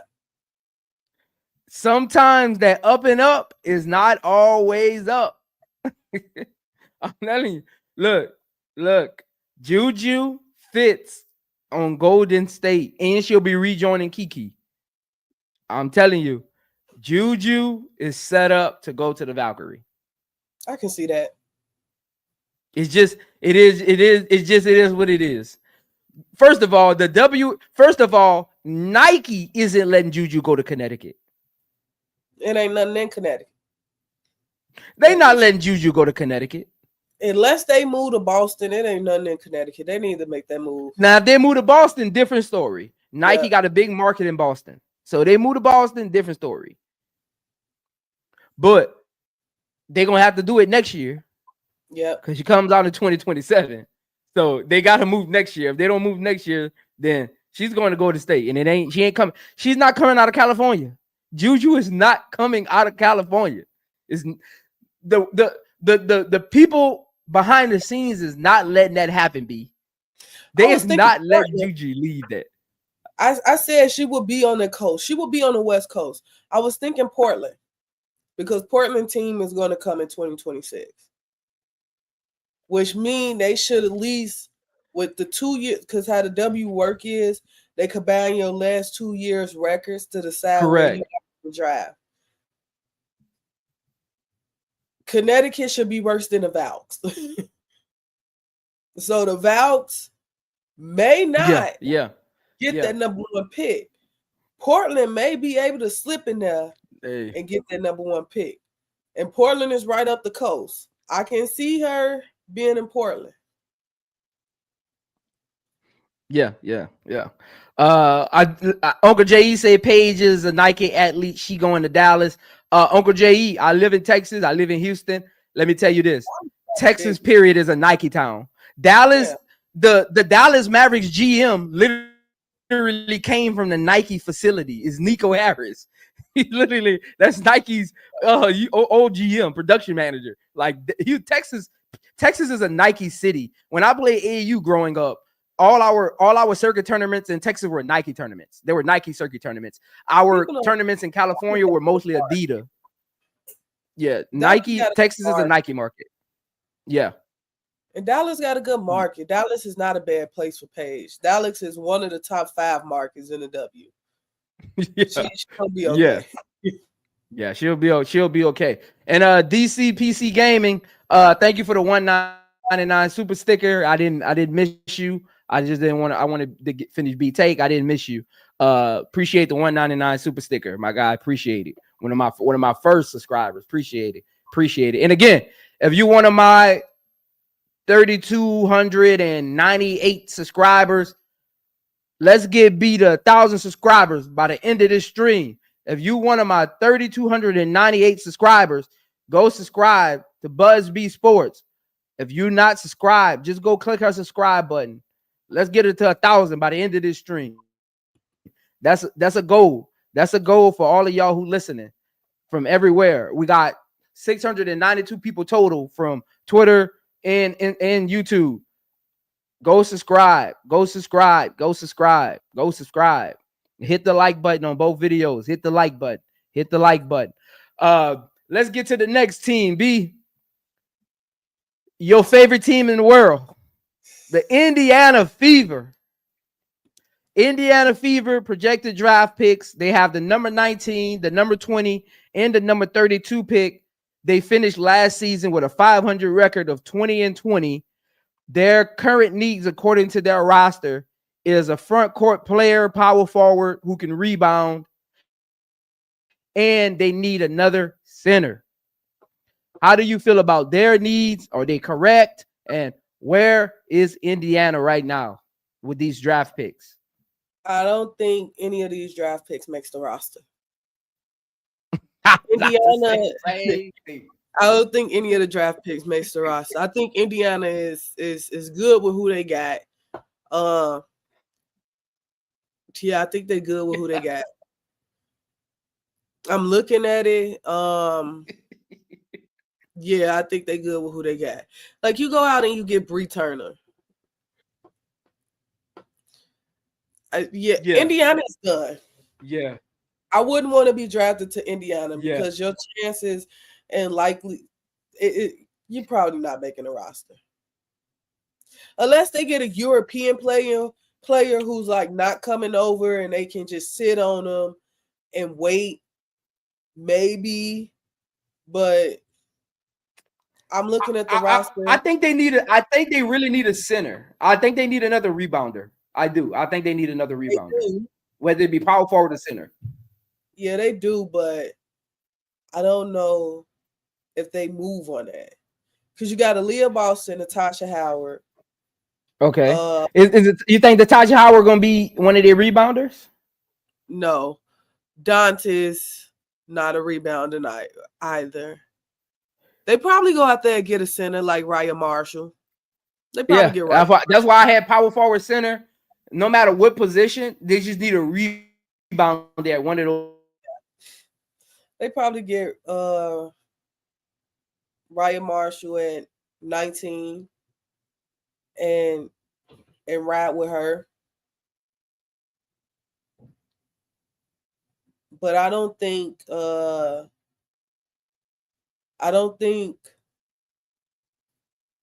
anybody really make this roster.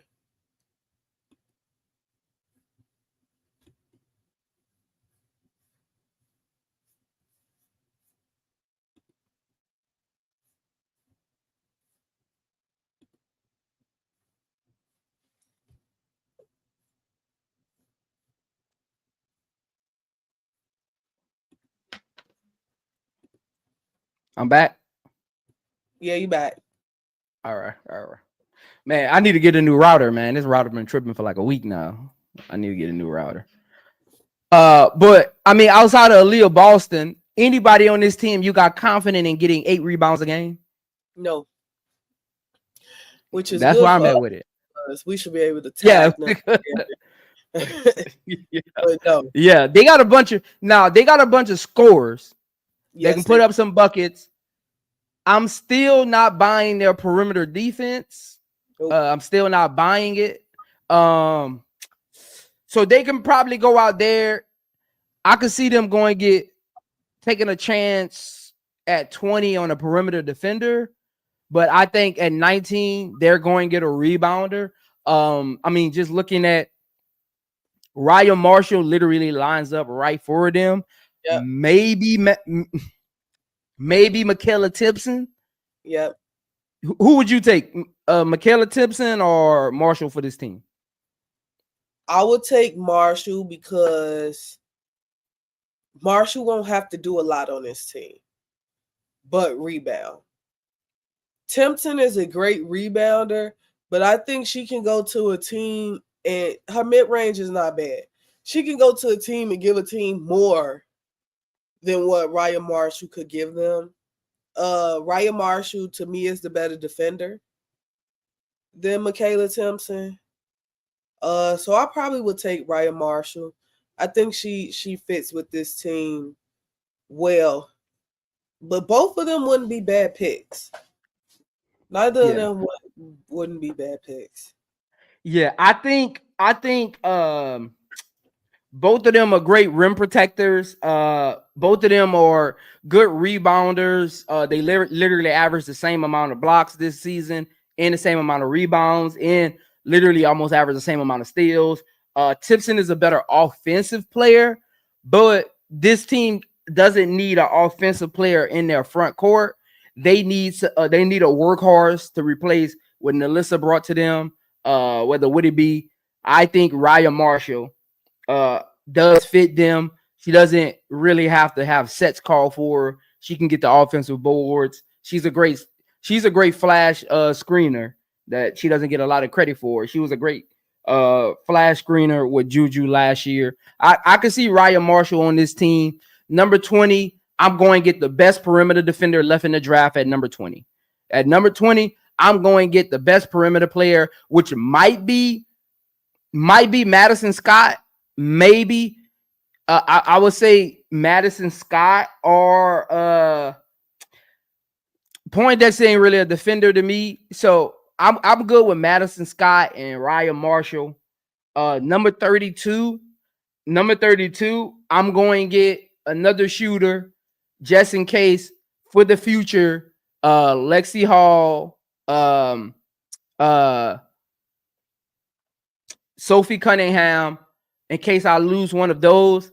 I'm going to get the next best shooter available in the draft for my 2 guard position, and that's why I'm going with that. And we'll see. We'll see. I think Fever will have a better record next year. I don't know where they'll land in the top 4. I could see them being 3-4. I could see them in the 3-4 range. I could see them and the Liberty Aces and Lynx kind of duking it out for those spots. I could see them challenging them. I got them with 6+ games next year. I got them with 6+ games next year. 6+.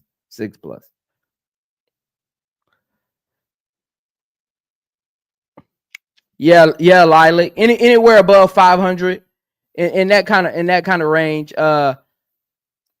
Again, the Fever, they have a bench, which is important during the regular season, to get you through games, injuries, illnesses, things like that. Benches are so important during the regular season, and I think they have a top 4 bench next year. I think they have a top 4 bench in the WNBA next season.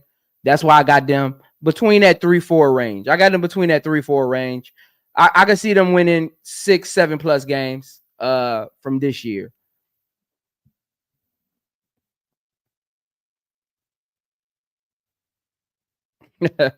So let's see if they choke or not. Tulip Plays said Tipson won't fall that low anyway. You think so? I think she could. It depends. I think it really depends. With Tipson, if teams need Tipson, I could see her falling to 19. It depends on, because sometimes drafts will fool you. They'll be like guard heavy at the top, and all the bigs kind of go last, or they'll be big heavy, wing heavy, and your guards kind of fall. So honestly, just looking around the league last year, I think it'll be guard heavy, and a lot of your bigs will slip. That's why, like your Sifkas and all of them, they could end up as 2nd-round picks. Because I think the first round will be real guard shooter heavy. I think teams will be prioritizing shooters and ball handlers in the first round. I got Fever winning 6 to 7+ games next year, vying for the 3-4 spot. What do you got them at? I got them, same position, 3-4. I think the top 2 spots should be kind of solidified between. I know Minnesota haven't made many moves, but I still got Minnesota at the 2. Yeah, because of Cheryl Reeves herself. She just know how to work with what she got, and she does it well. Like, she puts them in the best position to win. Also, I think they had like the 2nd best player in the world on that roster, and Fee. And I still got New York. New York is just like, New York don't need nothing, okay? And if they want to go out there and get something else, they're being greedy at this point. New York should definitely be number 1. The reason why I don't want to put the Indiana as 3 is because I never bet against Asia. I really try not to bet against Asia because she's shown that she can put a whole team on her back and make something out of nothing, because last season Aces really wasn't nothing. She just made them better than what they look like. So I still got Indiana kind of 3-4. We'll see. But they should be way better than they were last year. I still have your doubts with the perimeter defense. I think Unrivaled showed us that Lexi Hole is not the defender that people thought she was. She just looked like a great defender because she was on a team that sucked at defense. So she just looked way better than everybody else. But when you put her on a team who can actually play defense. You put her next to Angel Reese, Brittany Sykes, just better defenders. She don't look the same. So I still have my reserves on the perimeter defense for them and rebounding, of course. And I just have to see what you get out of Natasha Howard and DeWanna Bonner. Yes, they're great players. Their resumes speak for themselves. But we saw DeWanna Bonner go on a stinker last season for like 7 or 8 games, and then pick it back up, and then go on a stinker again for 7 to 8 games. So I just got to see where the consistency come from on this team. Yeah. With this team, it won't be talent. It will be locker room. Like, this team will be locker room mentality on the court. How do they connect, gel together? Who gets the shots, when they get the shots? I think that'll be the most important thing for this team, because they're all capable of putting up 20 any given night. So I think for them, it'll be all locker room. Can they gel together in the locker room? I done been on multiple teams with multiple players. It all looks good in the offseason, B. When you're looking at the roster, you're like, okay, we got something this year. When you get in that locker room and you get to practice, and when you're used to getting that ball on the wing, when you do that flare screen and you don't get it and I shoot it, that's when everything starts. That's when everything starts. And after that first practice, you start realizing, oh, we a stacked team, but I ain't gonna be able to do what I'm comfortable doing. That's when egos get in the way. That's when you got to gel together. So I think it won't be talent. It will be all mental and locker room of how they can play together, because they're all capable of putting up 20. That example I just gave is specifically for Kelsey Mitchell. Specifically for Kelsey Mitchell. When you're on the court with Ryan Howard and DeWanna Bonner, and DeWanna Bonner got the ball on the wing, and you used to getting that ball on that flare screen, and DeWanna Bonner takes 2 dribbles and pull up, how you gonna feel? When Natasha Howard comes across half court and wants to do a spin move and a step through, and you used to getting that ball at that elbow pin down, how you gonna feel? That's what it's gonna be. When Caitlin Clark come across half court and shoot a half court shot at the logo, and Ryan Howard in the corner open and usually expecting that ball, how the team gonna feel? Like, and my thing is, how are they gonna be able to handle the criticism that comes with when you playing with, like, people got to realize the newer generation of basketball players, Angel Reese, Caitlin Clark, Paige Beckers, Juju Watkins, their fan bases are bigger. It's more eyes. So when you plan on a team with a Caitlin Clark, how are you going to respond to the criticism when you don't have good games? How are you going to take that? Caitlin Clark is somebody who, like, she's a great passer, so I have no doubt that she's going to be looking to get everybody else involved. But when her fans get sick of her always passing the ball and not shooting those logo threes, how are you going to respond to them being upset that you're taking from her game? And that's when a lot of the locker room rumblings come, because it should be, oh, you should say something. Them your fans. You have to get them together. So I just want to see how these players respond to each other, because it can get like that when social media is so dominant right now. Yeah. So social media can be a bully at times. So because everybody lives off of social media. So we'll see. They can be a huge bully at times. So we'll see. On to the next team.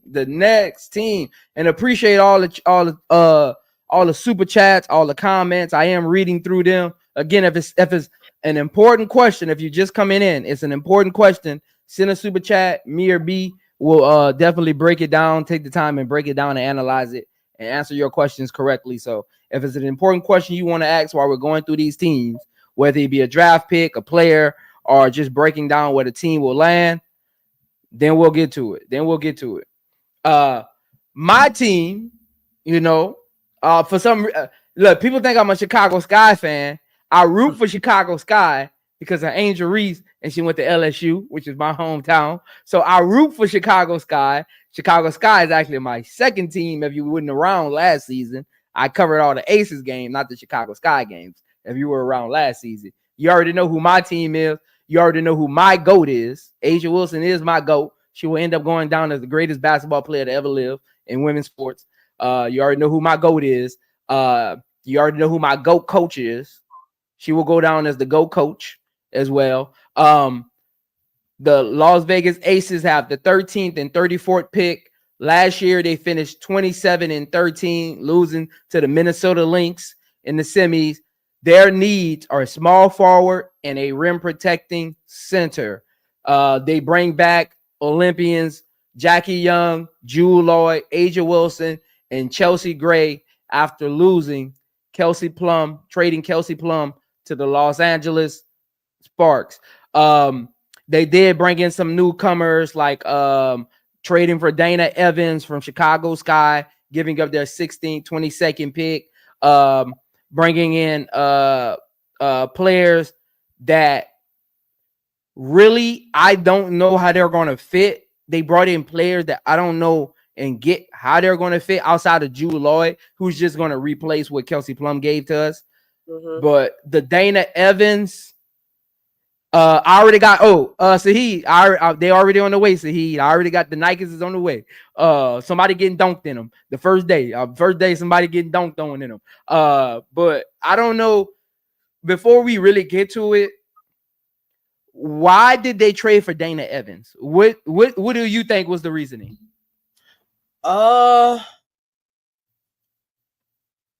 Shoot, I don't know. It's looking like they're gonna be playing Dana at the point guard position behind Chelsea Gray, and I don't know if I like that because there's no way they didn't see how she played as a point guard on the Sky. Granted, she started losing minutes towards the end of the season. Still, it wasn't a good experiment. Yes, Becky Hammond is a different coach than Teaspoon. I don't know if this is another year where they're trying to teach her and develop her into being a point guard behind like Chelsea Gray and Becky Hammond, who's used to being a point guard. Maybe it works. Dana shoots the 3-ball well. I give her that. She can shoot the 3-ball well. The floater I have PTSD from. It's just the indecisiveness with Dana, and it could have been confidence because she started seeing someone like Kennedy Carter, who's clearly a better talent than her, take her minutes. So it could be confidence, but I need Dana to get back to playing the type of basketball she played when she almost won 6 Women of the Year with the Sky. It could be possible. I think it's like a confidence thing with Dana. So I don't know. I think they should actually go out and try to get a point guard behind Chelsea Gray. I would play Dana behind Jackie more than I would play her behind Chelsea Gray. Because right now, I agree. They don't have a point guard behind Chelsea Gray. I agree. I agree. I don't know why Kirsten is still on the roster.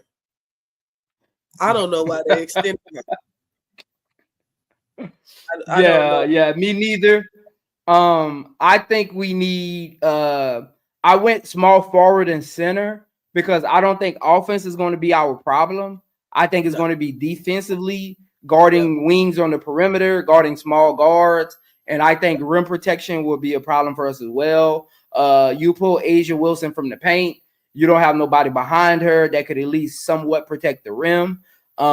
So a player at 13 will be important.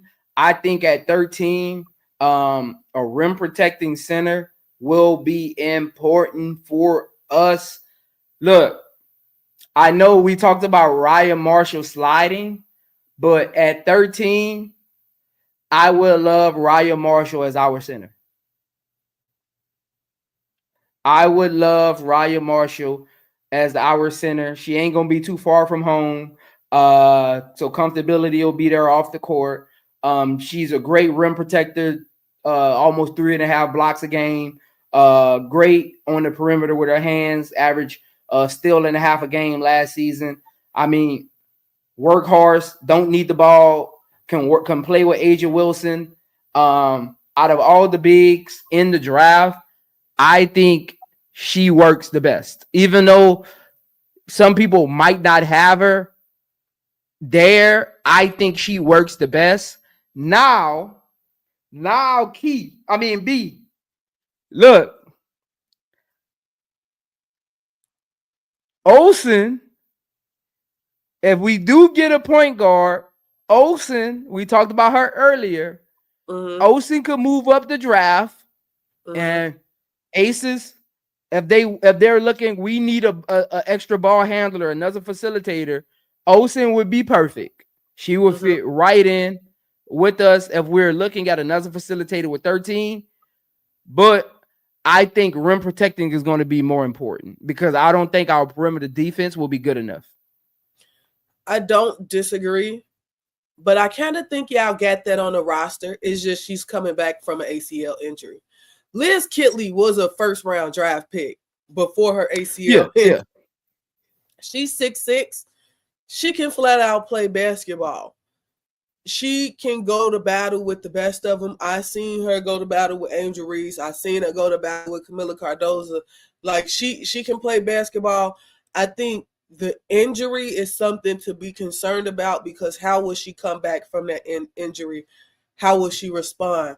But I think if she comes back healthy, and her body responds well to the injury, she will probably bump Kia Stokes and Meg Gustafson. She's already a better scorer than both of them. She can score the ball. Yeah. It's just how well her defense is going to respond to the injury. And she wasn't bad defensively.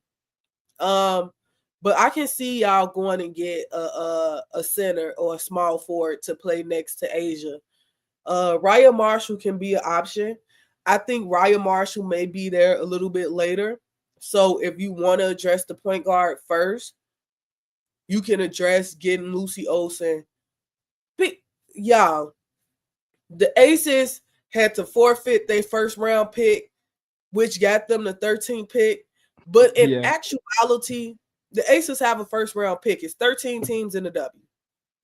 Yeah, they really In essence, yeah.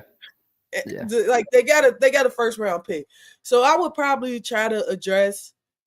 They may end up being lucky and can get a Georgia Amore HVL. One of them are going to drop. One of them guards is going to drop. I just don't know which one's going to drop. I would like HVL more than Georgia Amore on this team. Yeah. I was thinking that. I would like HVL more than Georgia Amore on this team. I don't think either will be there at 13. That's why I didn't think about them. But at the top of the draft, go big heavy, go rebound heavy, go wing defender heavy. Both of them could fall to that 13 pick. And like you said, I think once the new teams, Cleveland and Portland comes, the 13 pick will be a first round pick.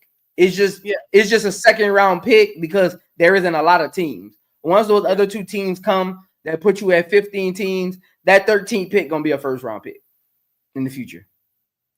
So technically it's a first round pick if we're looking ahead.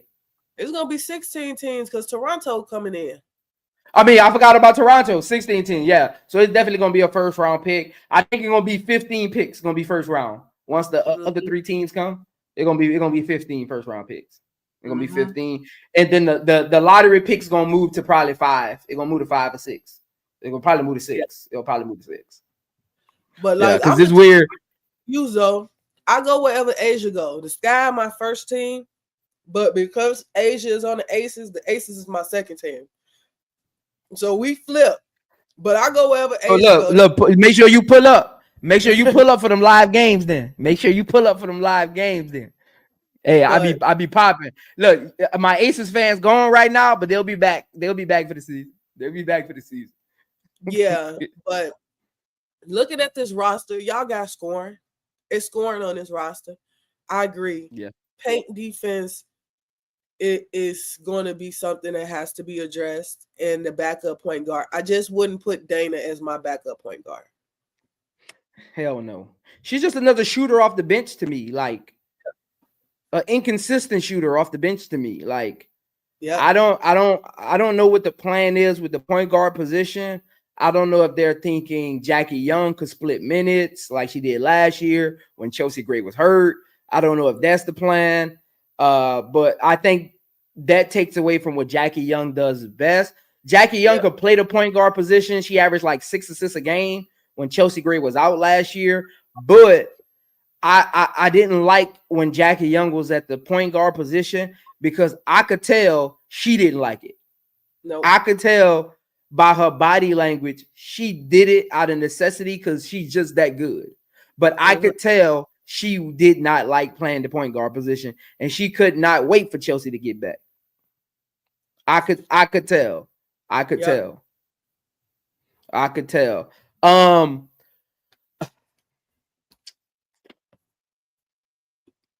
Raya Marshall wouldn't be there at 34, so they would miss out on her. I don't know. That 34th pick, honestly, that 34th pick will be a free agent by the end of training camp. I'm sorry. I'm sorry. I mean, our roster is pretty much set outside of another backup point guard and a rim protector. Our roster is pretty much set. It's kind of like the Mystics roster. I mean, not the Mystics. The Fever roster is pretty much set outside of like just a skill set. We don't need a player, we need a skill set, you know. So it's pretty much set outside of that. We just need a skill set. We need another facilitator.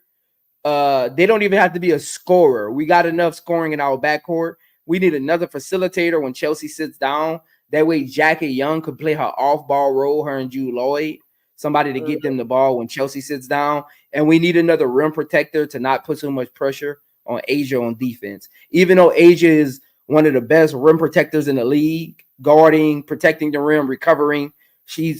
I think she's the best rim protector in the league when it just comes to recovering, guarding, not getting bullied. Like, I think Asia Wilson is the best rim protector in the league. When you just add all the phases to it, I know there's some others who average more blocks, things like that, but when you just add all the phases to it, I've seen her get beat and recover and beat it off the glass. I've seen that 10, 12 times last year where she'll literally let you get by you because she wants you to lay it up.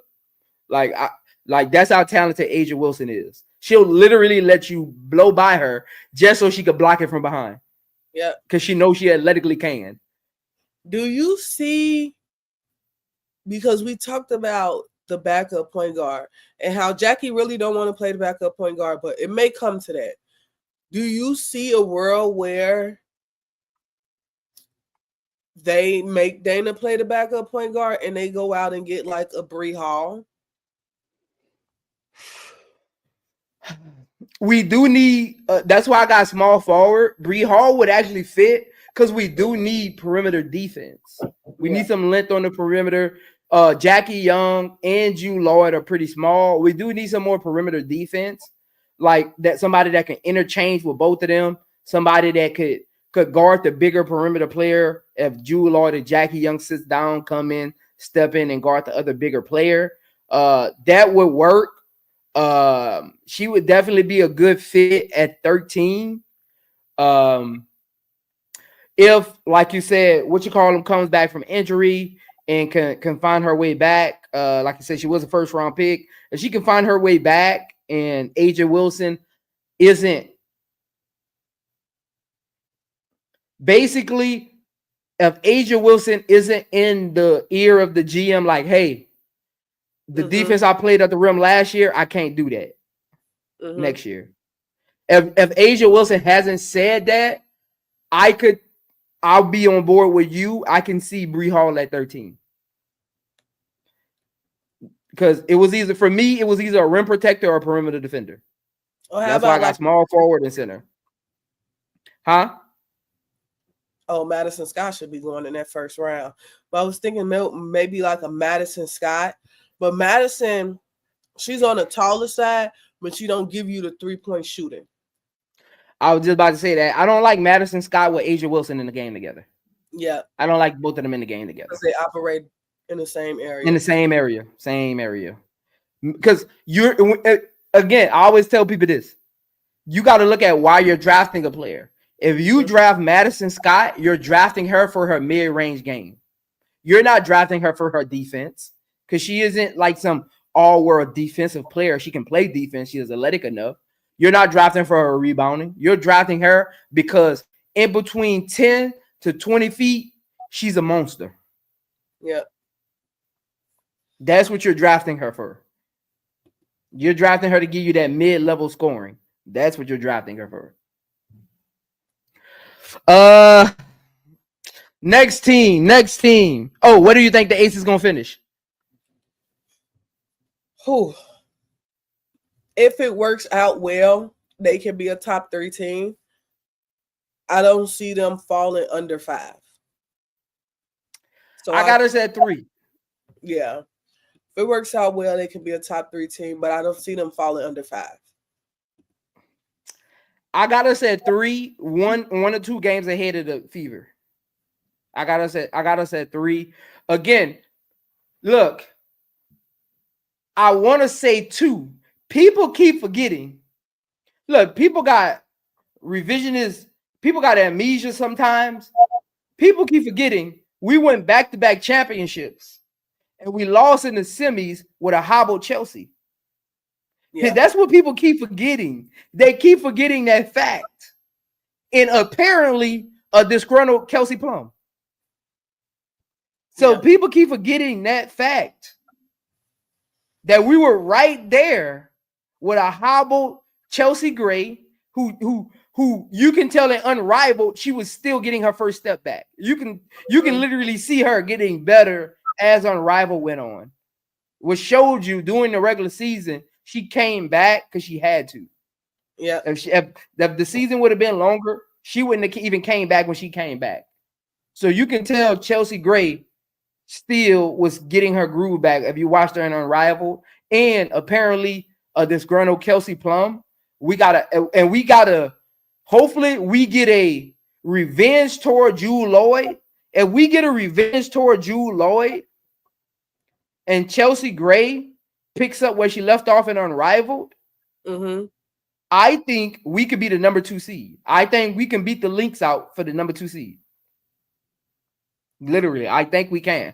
Because some of the games we lost last year, we lost them because we weren't together. Like, I could tell. I was calling the games. I was like, we shouldn't have lost this game.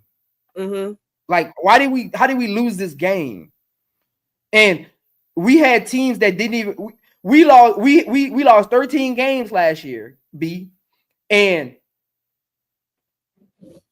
I did because at the end of the season I did the thing. It was 5 games we lost to teams that didn't even make the playoffs. We just went out there, we shouldn't have lost those games. Like, I mean, we'll see though. Huh? I said I don't disagree. Yeah, I can see us showing people who we really are next year with Jewel Lloyd on a revenge tour. I got us at 3 for now because I need to see it play out. But I can see us getting that. I can see us getting that 2 seed. I can see us getting that 2 seed. And not having to play on the road to the championship game. I can see us getting that 2 seed. Because that helped the Lynx last year. I'm just putting it out there. That home court advantage helped them last year. What Tulip at? Tulip, look who we got on the screen, Tulip. You've been asking for him for the last hour. Tulip, where you at? I need you in the chat, Tulip. I need you in the chat. But hold on, B. We got a super chat. Saheed, I didn't forget. I just wanted us to get through that one. Shout out to Saheed for the $4.99 super chat. This class is good. Might be too early, but who got the best chance of winning Rookie of the Year? I mean, Paige. That'll be Paige. What are we doing? Like, what are we doing? Like, that'll be. Yeah. Look, it's already in the mill. They just got it slow delivery. They got it on standard delivery. It's already in the mill, Saheed. It's already in the mill, Paige.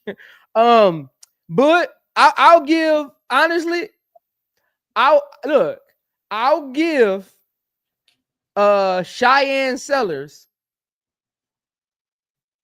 runner-up. I'll give Cheyenne Sellers runner up because out of all the players, I think those two will have the biggest impact on whoever drafts them because those two players are getting drafted to have impact immediately. Out of all the players, Kiki, Anissa, you can slow walk them in, but when you look at a Cheyenne Sellers and you look at a Paige, I think both of them are getting drafted by their team to have day one impact and be starters. You don't drive Cheyenne Sellers to come off your bench. You'll pass on her and you'll just go get a project. You don't draft that kind of player to come off your bench. But yeah, it's Paige Saheed, but appreciate the $4.99 super chat. B, Los Angeles, the resurgent, possible playoff contender, Los Angeles Sparks have the 9th pick, the 21st pick, and the 27th pick. 3 good picks, actually. Finished last season 8-32 with a hobbled Cam Brink, who only played, I think, the first 12 games, if I'm not mistaken, something like that. Rickea Jackson, rookie, started the season coming off the bench, got into the rotation, really got her feet going, really got her feet wet going into the latter part of the season. Just looking at their roster with Hamby, not knowing what that looks like, not knowing what role Cameron Brink is actually going to legitimately play, whether it be the 4 or the 5, depending on how she comes back and what the coach sees her. Bringing Kelsey Plum. You do have Stevens coming off the bench, who was a stretch 4, stretch 5, bringing in Crystal Dangerfield, bringing back Odyssey Sims as the point guard. I still think they need a point guard. I still think they need a power forward for the future. And they might need a legitimate backup center because I don't think Stevens is it. I don't think Stevens is the center they want to go into the future with. Nah. I think Stevens can play more of your power forward, stretch forward type role, not the center. Cam won't be there for the first half of the season. So I think if you want to address that now, you can. At 21 or 27, I think number 9, I definitely address like the point guard, my perimeter issues. And perimeter is not as far as scoring. I don't think they need a perimeter player to score. I think they need a perimeter player to play defense. So a Sanaya Rivers, to me, fits perfectly with this team. They need a defender, and her best thing is defense. She's not going to do too much scoring. She can pass the ball a little bit, but defense is where she thrives. I don't think you add like a smaller guard again. So HVL and Georgia Amore probably wouldn't be it because you already got Kelsey Plum, Ari McDonald's, Dangerfield on the smaller side. So I don't think you need that. But I do think you need to address defense with this team because you look at this roster and nobody on this roster, you're like, I'm scared of them defensively. Nobody. Yeah. Nobody. Like you have to. The Sparks need defense. They need defense. It's good 3-point shooting around Rivers. I think she would probably be the best pick for them at number 9 for the Sparks. You thinking what I'm thinking, B. Rivers is exactly what they need. They don't need scoring. They need length on the perimeter. Because Odyssey Sims and Kelsey Plum is on the shorter side. They need length on the perimeter next to both of them that can be interchangeable. So you going exactly where I'm going. With the point guard position, you're going exactly where I'm going. They need a big point guard that can help facilitate. Because again, Odyssey Sims will be a free agent next summer. You don't know what that's going to look like, and I don't think Odyssey Sims is for the future. She's 32. She'll be 33 before the season actually starts. So I don't think you need your point guard. And again, they might feel like they can get a point guard next year's draft, but they need to figure out who the point guard is to go along with these pieces that they have right now with Cam Brink and Rickea Jackson and even Kelsey Plum, who's just 30. So they need a facilitator for the next 4 to 5 years with this team. And I think Rivers could be that if she gets it together. They can slow walk her in because they got Odyssey Sims. They can slow walk her in. She can learn the offense where she don't got to be rushed onto the court. She can come in and back up and just get it to your guards and play defense in the beginning until she finds a rhythm and understands the play calling. Like just hey, come out here, don't turn the ball over. Just get it to your shooters, get it to Rikia, get it to Kelsey Plum, get it to Ray Burrell when she comes off that flare or that curl screen, and just play defense alongside one of those two, because she can be interchangeable. She can guard the bigger guard, whether it be with Kelsey Plum or with Odyssey Sims on the court. Even Ray Burrell, she could guard the bigger guard. So I like Rivers on this team if that's what she's coming to do in the beginning. I was thinking center as well. I think they need another rim protector. Hamby isn't challenging nobody on defense. Steve isn't challenging anybody on defense. Cam Brink, we'll see when she comes back and how she looks. Honestly, I don't because I'm thinking about it. I don't think it's a good sign that she's out that long. Okay. Yeah. I don't think is something is not a good sign. That lets me know her recovery is taking longer than it should. Because it happened early on in the season. Probably towards midway. It was definitely before Olympic break. Yeah, so again, it was, I can actually tell you when it was. It was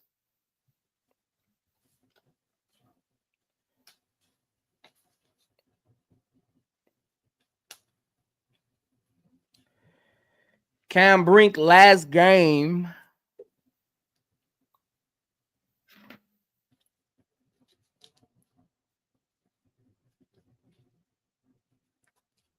It's only been 9 or 10 months.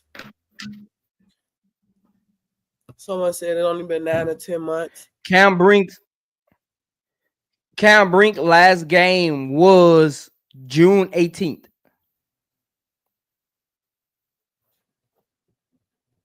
And she may not be back before June 18th. That's what I'm saying. Like you won't be yourself in your first year, but especially with the new medicine, the new recovery methods, the new type of surgery you can get for those injuries, it's normally a 7 to 8 month window, and then you're back on the court, even if it's in limited minutes. And your first year, you're not yourself. You're not like when she comes back, it'll probably be 14 to 15 months by the time she comes back. Because when are you expecting her to come back? I was thinking probably like July, late July, maybe. I think it's mid-season, late July. But still then, if you do get her back late July, she still has to adjust. She'd probably be in a brace. Like you said, mobility is not gonna, probably won't be the same in the first year. So they may have to address the center. I know they got Mercedes Russells, but like, come on now, let's be for real.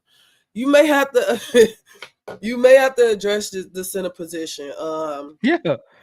The reason why it's a little concerning with me is because she's on the younger side of this injury. People in medicine know when you're younger, your body should respond quicker. That's what I'm saying. A little bit quicker. Now you get where I'm coming at. For her recovery to not be like right now, she should be getting on court work, probably not full contact, but some 3-on-3 with the training coaches, not the players themselves, but like with the training staff, some of the coaching staffs, like some 3-on-3 work. But for her to not be getting none of that, and it's almost been a year on what she's at 10 months. I mean, it happened June 18th. So it happened June 18th. So I mean, you take 2 more weeks to have the surgery because the swelling got to go down. So you put her surgery probably around end of June. A year and you still not in if June comes and she's still not doing physical contact, that's concerning to me. That'll be concerning to me. If June comes and she's still not doing 5-on-5 physical contact, I'm not talking about playing. She can come back in July, but in June, if she's not doing some kind of 5-on-5 drills, if there's not a report out that Cam Brink is doing 5-on-5, that lets me know her recovery, she had more damage than they let on. Mm-hmm.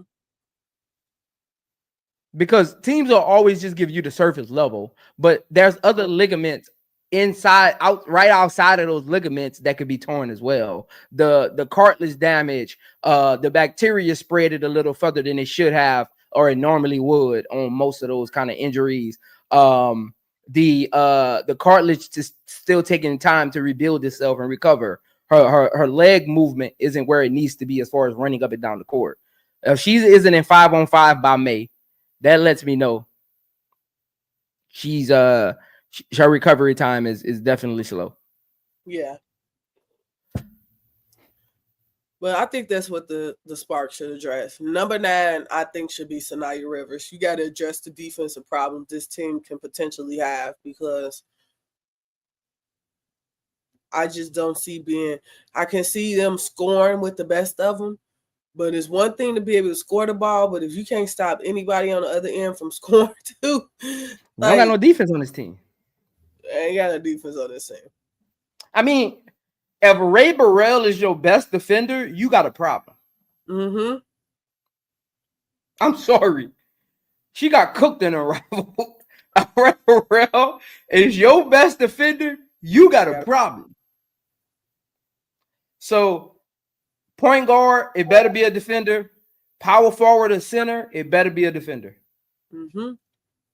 They don't need no scoring. They got enough shooters on this team. Rakia Jackson going to be a year removed from her rookie season. She came into her own. You got Kelsey Plum going to be on the revenge tour. Odyssey Sims is a scorer as well.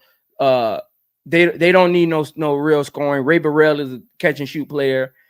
Stevens going to shoot the ball as well. They need defenders on this team. What do you think they finish? I think they should be a playoff team. I still have them like on the bottom half. They should probably finish about 6-8. I don't know. I think 6-8 is very interchangeable. Like, I think 6-8 is very interchangeable. And that's with me saying that I think the Sky will probably be 6-8. But I think, to me, I still pick the Sky roster over this roster. I think the Sky roster is a little bit more complete than this roster. Because you nice, B. You think LA gonna be at the bottom half? I don't think they make the playoffs. This team is too incomplete. Mm-hmm. I don't think they make the. Do you think this roster is better than Chicago roster? I don't think so. Do you think this roster is better than Atlanta roster? Nope. Aces? Mm-mm. Mercury? That's where you get me. I think this roster can compete with Phoenix because I don't think Phoenix. That ain't what I asked you, B. I said, do you think it's better? Not compete. I would take this roster over Phoenix roster right now. I don't think Phoenix can play defense either. So I would take this roster over Phoenix roster. Okay. So Phoenix for you, Phoenix is out. For me, Sparks is out. I got Phoenix at 8. You got Sparks at probably 8. Yeah. Because the top 4 teams are locked in. Lynx, Liberty, Fever, Aces. Mm-hmm. Then you got, I think you got Atlanta, Chicago, and Seattle. Seattle? I think Atlanta, Chicago, and Seattle is going to be in that. That's your 5 to 7 range. Okay. That 5 to 7 gonna be Chicago, Atlanta, and Seattle. And I got ironically, I got Mystics, LA, and Mercury vying for that number 8 spot. I got them down to the Dallas needs one more year. Okay. Dallas' problem is I don't think they know who their starters are. Yeah. And when you look, I've been playing basketball a long time. When you go in, anytime I went into a season and we didn't know who the starting 5 was, we struggled. We never could just figure it out. And we'll go into the next offseason and make adjustments like, hey, this is why we didn't know who the starters was, because this person likes to do this or likes to do that. So I got Dallas right on the outside looking in. But come 2026, they making the playoffs. I just got them. They need to figure this out with Enrique. That's what I think. For me, they'll start off the season losing too many games, and they won't be able to make it up. That's why I got them. I think they'll pick up later, but it'll just be too late. I got them just missing it. I got them in the Mystics just losing too many games to start the season. Yeah. And I think the same thing gonna be with the Sparks. That's why I got the Mercury. I think the Sparks is just gonna lose too many games to start the season. I just that's what I think. I just think too many games to start the season. They gonna make a push. Sparks gonna make a push after the All-Star break, but it's gonna be a little too late. They ain't gonna have time to make them games up. That's why I got the Mercury making it, because they got vets. They kind of know who the go-to is outside of like just getting another rim protector. They already kind of know what the starters look like. So that's why I got them. That's why I got the Mercury over them. I just believe in Kai, Thomas, and Satu a little more. That's all. Okay. That's all. I just believe in them a little more. That's all. But yeah, we in the same ballpark with most of the teams though, as far as like the playoff rankings go. So the Lynx finished last season losing to the Liberty in the finals.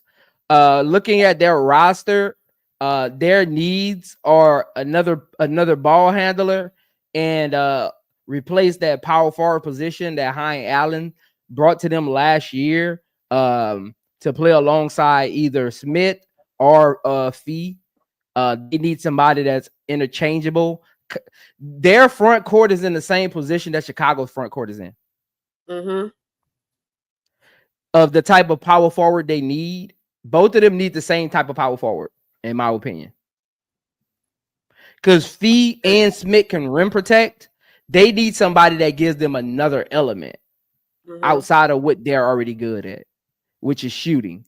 They need somebody. They don't even have to be a 3-point shooter. Somebody who can shoot the 15-foot shot. Somebody who can be in the dunker spot and don't gotta worry about a backdoor pass or stuff like that, or having the ball a lot. They need somebody who can just catch and shoot in the front court. That's why I was surprised. They do have the 15, the 24, and the 36. So again, maybe they feel like at 15 they can get that player. Maybe they feel like that player that they probably was looking at 11 was like, we can probably get the same type of player at 15. Probably. Like I said, I think their team is set too. No, you go ahead. You think Timpson would be good for this team? I think she would. Mm-hmm. I think Timpson would be good for this team. I think she would. I really think Timpson or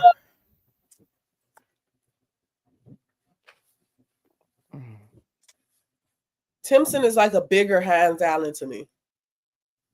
rebound better, shoot the mid-range better, and happens to be bigger. Yeah, I would like Tipson on this team. I would like Tipson. Look, I would even like Madison Scott. I would like Madison Scott on this team.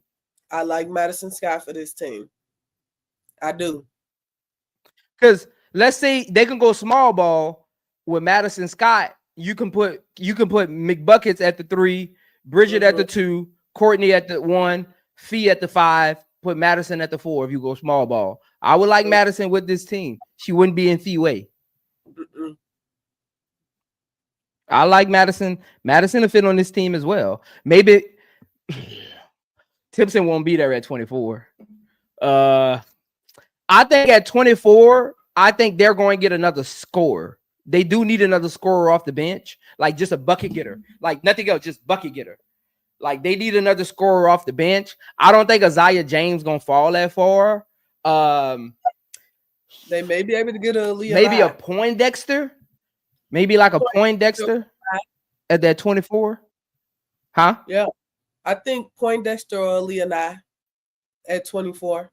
Leonai, yeah, somebody like that at that 24th pick.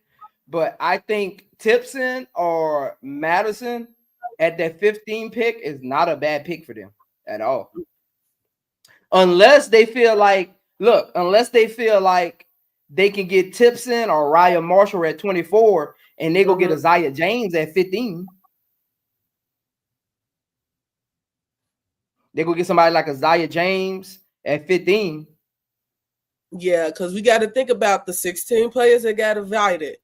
Somebody is going to the Lynx at 15. Somebody's going to the Lynx at 15. Which is kind of scary because Cheryl Reeves don't play rookies. But if you come in with the right skill set that she needs to win now, I think you get a chance to play. And I think rebounding is something that can help this team now. So whoever she get at 15, like I wouldn't want Isaiah James to go to the Lynx. Reason being, they can already score. She can't help them rebound the ball. She wouldn't play. But like a Timpson or somebody would play because what she does best helps the team. Yeah. Okay. I'm with that. That makes sense. Like I said, I think 15 and 24 is a rebounder, another rebounder that can play with Smith or Fee and a scorer. They do need another bucket getter off the bench. Because Bridget Carrington, she's more of a catch and shooter. McBuckets can get buckets. Courtney Williams is Courtney Williams, mid-range assassin. We know who she is. But I think they do need another like bucket getter in their backcourt to play alongside Heidemann when she comes in. Yeah. I think that's why they because Bridget is more of just I think that's why they went and got Katie Lou. Not Katie Lou, Carly. Carly Lou, yeah. Carly Lou. To play that 3 spot. Uh-huh. But she can play the 2-2, like, yeah. Yeah. Yeah. The Lynx are because Steve's gonna have them in position every year. You look at the roster and you like, there's no way this roster should be the number 2 team in the league. But yet, they have a good chance at being the number 2 team in the league. Crazy. Hey, and Cheryl Reeves, we believe.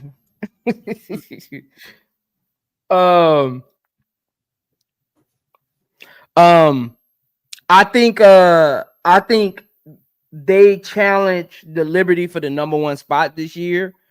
That's if the Liberty have that championship hangover and drop a couple games. I think Lynx is in position to take the number 1 seed this year and get home court advantage throughout the playoffs.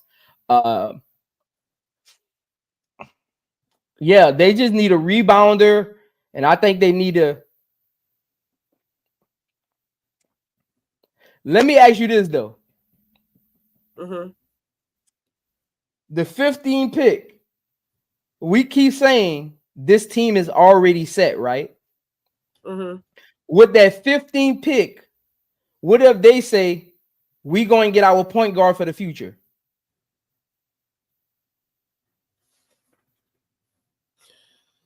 Who do you think will be there?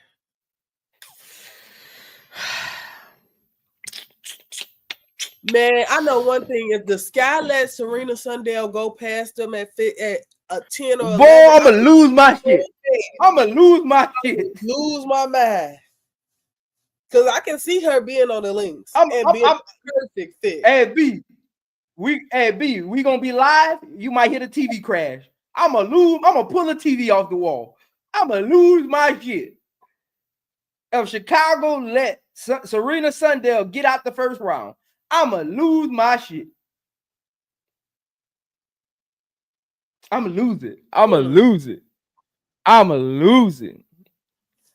You got 2 back-to-back picks, and if one of them ain't Sundell, and if Sundell is still available at the 13th pick, look here, man. I mean, at the 12th pick, look here, man. Look here, man. Look here, man. I'm going on Etsy. I'm drawing up a petition to get Jeff fired. Yes. Because that is malpractice. That is malpractice at its finest. At its finest. Yeah, I mean, the reason I asked that question is because this team is set. I think all of their picks are for the future because, like you said, Cheryl Reeves doesn't like playing rookies. For them to keep these picks, especially the 15th pick, I think because, again, they traded the 11th pick but kept the 15th pick. So that means they got their eye on something at 15. Yep. Something at 15 they like. Yep. I could see them getting a piece for the future in their backcourt because Bridget Carrington is going to be a free agent. Courtney Williams is going to be a free agent. McBuckets is going to be a free agent. Heidemann just read up for 1 year. She was a free agent. She read up for 1 year, came back. 2 of them gone. I think 2 of them are going. They about to do that ceremonial, run it back one more time to see what can happen. And I think in 2026, 2 of them is going. So I could see them with that 15 pick getting a guard for the future, whether it be a 2 guard or a point guard. I can see them getting a guard for the future. And with that 24 pick, getting another rebounder and possibly getting the best wing defender in the draft left at 36. Because they do need some wing defenders. I'm looking at their bench. I don't believe in their bench defense. They need some wing defenders out there that can grow into their own throughout the season that might surprise them. So at 36, I'm going to get, if I'm the Lynx, I'm going to get me a wing defender, but I'm going to get me a guard at the 15 pick for the future because my starting lineup is pretty set and they're going to play heavy minutes. 24, going to give me a rebounder, see if they can crack the 12-man rotation. Just see. I mean, yeah. I mean, 15, I'm going to get somebody for the future. No, none of these picks are for now. My team said. Yeah. If I'm them, I'm not looking at somebody that can have an impact next year. My team said. I'm thinking about the future. And that 15 pick makes sense for my future. So wait, you say you got them? You got them at 1 or 2? 2. All right. New York. New York. WNBA 2024 champions. New York. 32-28 record in 2024. They have 1 pick in the draft after trading away their first round pick for Natasha Cloud. At 37, what are they testing the waters for, B? Nothing. Nothing at all. Why they even have that pick? They don't even need that pick for real. Nobody probably didn't want it. That's why they probably sign another European player that's not gonna come over. They just gonna hold on to it forever. But New York don't need nothing. Nothing. Now, I will say this. With that 37 pick, I'm going to get the best available big just to see what they can become. Like you said, maybe testing somebody overseas because Jacquel Jones is getting up there. Get another big rim protector in there. Somebody can just protect the rim, run the floor. Don't need the ball. Just protect the rim and run the floor. Just to see in the next 2-3 years if I can build them into a rim protector that can just run the floor. Just see. I got the pick. Why not just do something with it? Like I can see them doing something like that. Go and get a foreign player saying, you don't got to come over right now. We'll see you in 2 years. Any other team lose Benijah Laney Hamilton for the rest of the season, you like, oh my God, they need a draft. They got to draft somebody. New York lose Benijah, and you just like, they okay. Like, they okay. Leone just they won't make the roster, B. Huh? I don't think they make the roster. No. Like Marine that's why I said foreign player. Marine Johannes is coming over. You just unlocked a whole new character for this team. Like,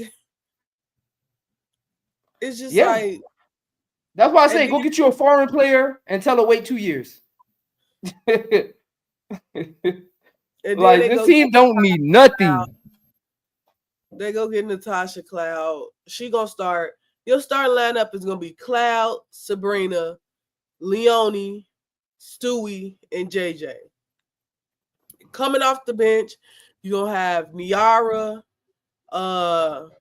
Marine Johannes. Who else they got?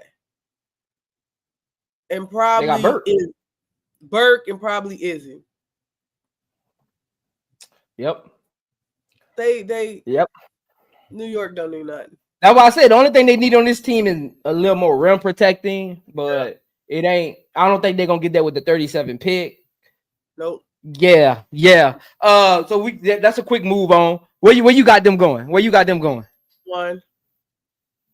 got them at 1. I got them at 1 too as of now. I got them at 1 too. You got them repeating?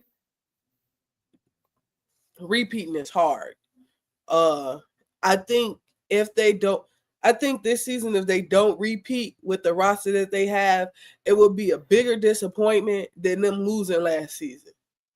I think this season their name is on the trophy already, and it's stuck there. You look at this roster, they're supposed to repeat. Like, you lost nothing. You bring back more. Yes, you lost Benijah, but Benijah wasn't healthy during the last part of the season anyway. She was coming off of an ankle surgery. You almost have to repeat. But I think repeating is tougher than people think it is. I don't think it'll be as easy. Yeah. I agree. The Mercury. No draft picks. How you got no draft picks? And no roster. Finished 2 games below 500 at 19-21. Like we talked about earlier, they need another point guard, probably somebody on the perimeter, but I do think they need another big. Natasha Mack doesn't do it for me. I think they need another big, another rim protecting big. Kalani Brown don't do it for me either. I do think they need a point guard to help Alyssa Thomas out, to be able to get Khalil Copper the ball. They need everything. You know, now that I think about it, B, they ain't making the playoffs, so Satu can't play defense, save her life. Khalil Copper can't play defense either. Kalani Brown is not a rim protector. Natasha Mack can get you a block here and there, but I ain't scared of her either. Sammy Wickham is old as all get out. B, calm down, B. You got me about to put them last team in the league, man. Calm down, Like man. they don't You're have killing the team, man. You want AT to be your point guard. If you take AT to be your point guard, who's your power forward?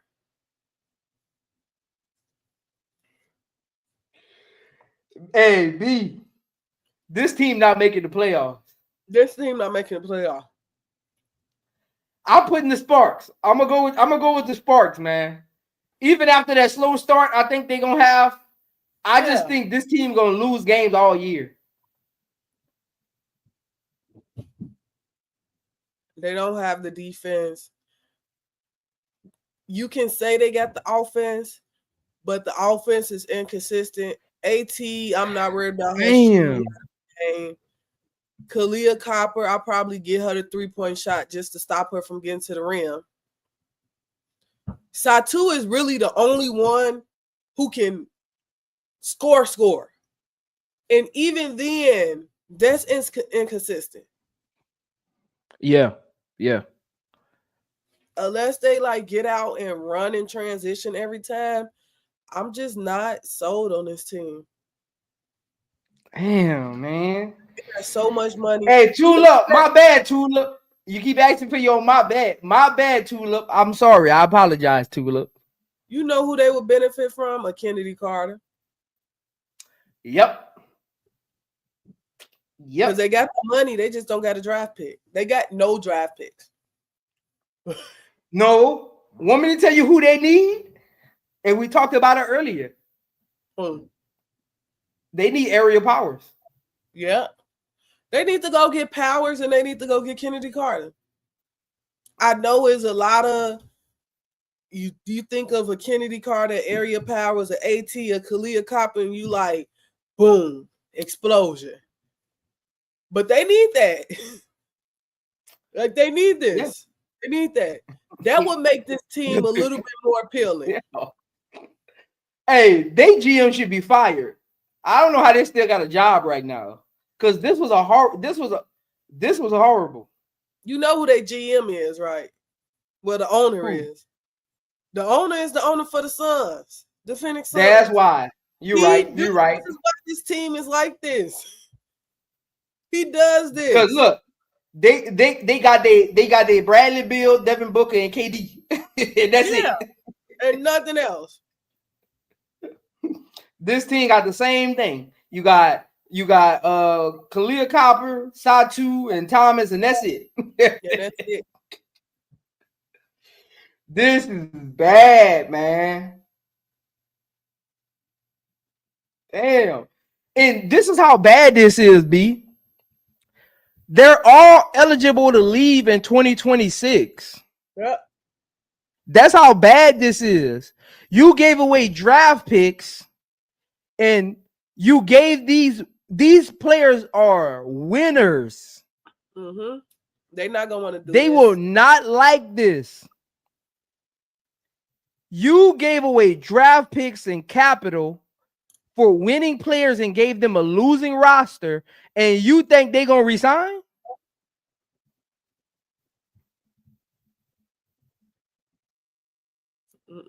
You think they about to resign? No. Kalia Copper may be back in Chicago. Especially Alyssa and Copper. Copper got traded there. She was never loyal to them. She wouldn't be there in the first place. This is bad. This is bad. This bad. At least with draft picks, you can be like, okay, we can get this, we can get that. Fill in a gap here, fill in a gap there. They ain't even got no draft picks. They got all the money in the world, but no draft picks. Hey, this is bad. Damn, man. I apologize. I seen a roster when I was putting this together, but I didn't really pay attention to it. No, I really did play. If I'd have actually paid attention to it, you could tell I was rushing this morning. I really didn't pay attention to it when I was putting it together. This bad. Like they could have went and got Erica Wheeler before Seattle got her. They could have went and got Isaiah Cook or somebody. No, it was pieces out there. They could have got Katie Lou before Seattle got her. The Fever bought her out. They could have went and got Katie. Man, I don't know what the GM was thinking. Like, even with you having a starting lineup, Copper gonna start, Thomas gonna start, Satu gonna start, Brown gonna start, maybe Natasha Mack start, or maybe Sammy Wickham start. Who coming Damn, off the this bad. This bad, man. They don't got a bench. They don't even got a starting five. Because you don't know who start. Outside of the This three, not a starting five. Yeah. You don't know who start. How you don't got one draft pick? What did this? Then Satu talking about she want to play the 4.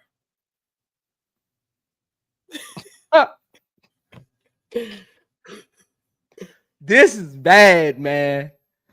I got them with the worst record behind. I got them with the second worst record next year. It's gonna be Connecticut, Phoenix, and the Valks. I actually got the Valkyrie with a better record than Phoenix next year. Yeah. Because guess what's gonna happen? Guess what's gonna happen? The Valkyrie, they got players who actually want to play basketball. Yeah. It ain't gonna be, they not gonna win off of their talent. No, that's why they're not gonna have a winning record. They're gonna win games because they're gonna have players that play hard. Yeah. If you look at that Valkyrie's roster, they went in that expansion draft, they went get players that actually just want to play hard. They didn't go get no showboaty players. They didn't go get none of the flashy players. They went get players that just want to play hard. They gonna win games off of effort. Yep. I got them with the second or third best record, worst record in the league. Again, I agree with you with Connecticut, Valkyrie, and them. They'll be fighting for that worst record. This is bad. Who their coach is? I don't even know. I don't even know who the coach is. This bad. Because remember, they fired their coach. Yeah. Who did they hire? Hey, somebody in the chat, tell me who the Phoenix Mercury hired as their coach. This is bad.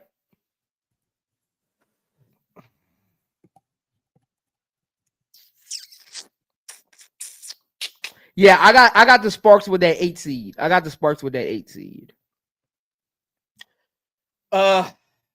got tired of looking at that slide, B. I got tired of looking at the slide. I just got tired of looking at it. Next up, Seattle Storm finished with a record of 25-15. They have the number 2 pick, the number 25, number 28, and number 33 pick. Again, we got 916 people watching. Hit the like button. Make sure you subscribe. Let's go. I have them needing a point guard, a small forward. I think they need another wing defender with Harston injured, and I think they need a backup 4 to go alongside NECA and Ezzy. How do you feel? I think for me, I probably would address the Jordan Horston hole right now. I'll probably address that at 2. I know Dominique Malanga is like a player that you just don't pass on. Everybody like, you don't pass on Dominique. You don't pass on Dominique. I think Seattle passes on Dominique because they have Ezzy. Ezzy, to me, with the right development, can be a dangerous player. She can shoot the 3. Yeah. She can score at the rim. She can rebound. She plays great defense. She's going to be defensive player of the year at some point. She's defensive first team. And Ezzy is the reason why I think you pass on a Dominique. If you do. Because I think she can get to that level. With Horston being out, I think you have to address that hole. Yes, you have Alicia Clark, but Alicia Clark is like 40. Yeah. You need to address that hole. and I probably go get a Sonya Citron. I know people don't want Sonya Citron to go too, but Sonya Citron would be so perfect for this team. Like she would be so perfect. She actually would. She actually would. She so would. perfect. Like she's plug and play. She shoots would. the three. She play defense. She gonna do whatever the coach need her to do, and she gives you youth next to Skylar. If you want to put in a starting lineup, if you don't want to put in a starting lineup, you can bring her off the bench. She can handle the ball at times. Like I think she would just be the perfect person for this team. They have a lot of pieces. It's just how they decide to play it. I'm not sold on Katie Lou. Katie Lou is the type of player who I think is a hybrid who don't really have a position. You can't play her at the 4 because she's too small for 4s. Ironically, she's 6'3", but she's too small for 4s. You can't play her at the 3 because she's too slow for 3s. So I don't know where you play her. Erica Wheeler is a good backup, but like, do you want to be stuck with Erica Wheeler as your backup point guard? Zaya Cook is athletic as all get out, but like she just haven't translated yet to the W. Lexi Brown can shoot the 3 well, but unfortunately she has an illness that she can't control. I think Sonya Citron can do almost everything those players I named. B, I'm listening to you, and I got a question for you while you're still in your soliloquy. I'm thinking, right? Who's worthy of the number 2 pick? I'm thinking, that's what right? I was thinking. I'm like, who's worthy? So let me throw this out to you. What if Seattle says we're drafting Cheyenne Sellers? She can play the 2 her rookie year, and next year move to the 1. I don't disagree. That's why I'm like, you don't need like prolific shooting from her because you got Skylar and Gabby Williams in your backcourt as well. Yeah, she can be your in between game and your defender. Yeah, 6'2" shooting guard. B 6'2" shooting guard. That's why I said the number 1 pick is Paige is going number 1. Everything after that, you have no clue. Seattle can go in so many different directions with the number 2 pick. So many different directions. I don't know. Yeah. The number 1, I'm just like, okay. This is crazy. And it's not like they need a lot. They literally just need the number 2 pick on this roster. Yeah. I mean, they got 3 options. You get your point guard of the future who plays your shooting guard in year 1. Yeah. You get your generational talent of the future and just figure out what they play later on, and Dominique Malanga. Or you get your plug and play piece because you feel like this roster can compete next year for a championship, and you go get Citron. They literally can go any direction. Literally, whatever direction they go in would not be bad for them at all. It wouldn't. At all. It wouldn't. It's according to what their vision looks like next year. Their vision is going to determine that pick, not their roster. That's why I said they got 3 options, because it won't be their roster will not determine that pick. It'll be their vision for next season. Yep. Because they really have a competent roster that can compete. They went get shooting with Lexi Brown if she can stay healthy.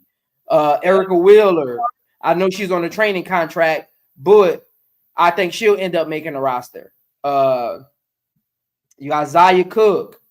I mean, Nika Mew, I don't even know why she's on the roster. She's so overhyped. She's so overhyped. Man, she make more. She did more Under Armour commercials than games she played. Yep. I don't know why she. You gotta stop this, man. I tell people if Nika Mew can make a roster, don't ever count out Poa, because if Nika Mew on roster. Poa can make a roster, but yeah, Nika Mule is only on that roster because she was in UConn. yeah, She living off of her college cred. but Seattle bad roster. You got Alicia Clark, who's a veteran who can shoot the three. I've seen her play the four better than some fours at 5'11". I know the Ace is mad she's gone. Whatever team I've never met a player. Well, there's some players out there, but a player who goes to a team and just makes the team better. She does nothing to harm your team. She only makes the team better. And I think she's gonna do it. And she back in Seattle, the place where she started.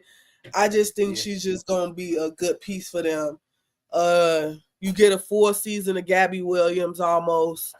Becca and Skylar are veterans. Ezzy is defensive player of the year. I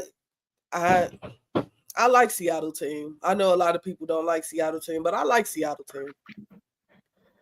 Yeah, I'm a fan of it. I'm a fan of it. Now that I look at it, I'm a fan of it. They got shooting, they got front court defense, they got perimeter defense. They do need some more length, but outside of that, which Sellers and Citron both can help, and Dominique can help with length. So, I mean, they can go either way with that number 2 pick. I can see either 3 of them going number 2. Yep. It depends. Again, it depends on what the GM's vision is for this year and next year. I think that's going to determine that pick. Yeah. Where you got them finishing? Seattle will be in that 5 range for me. They may be the 5th seed.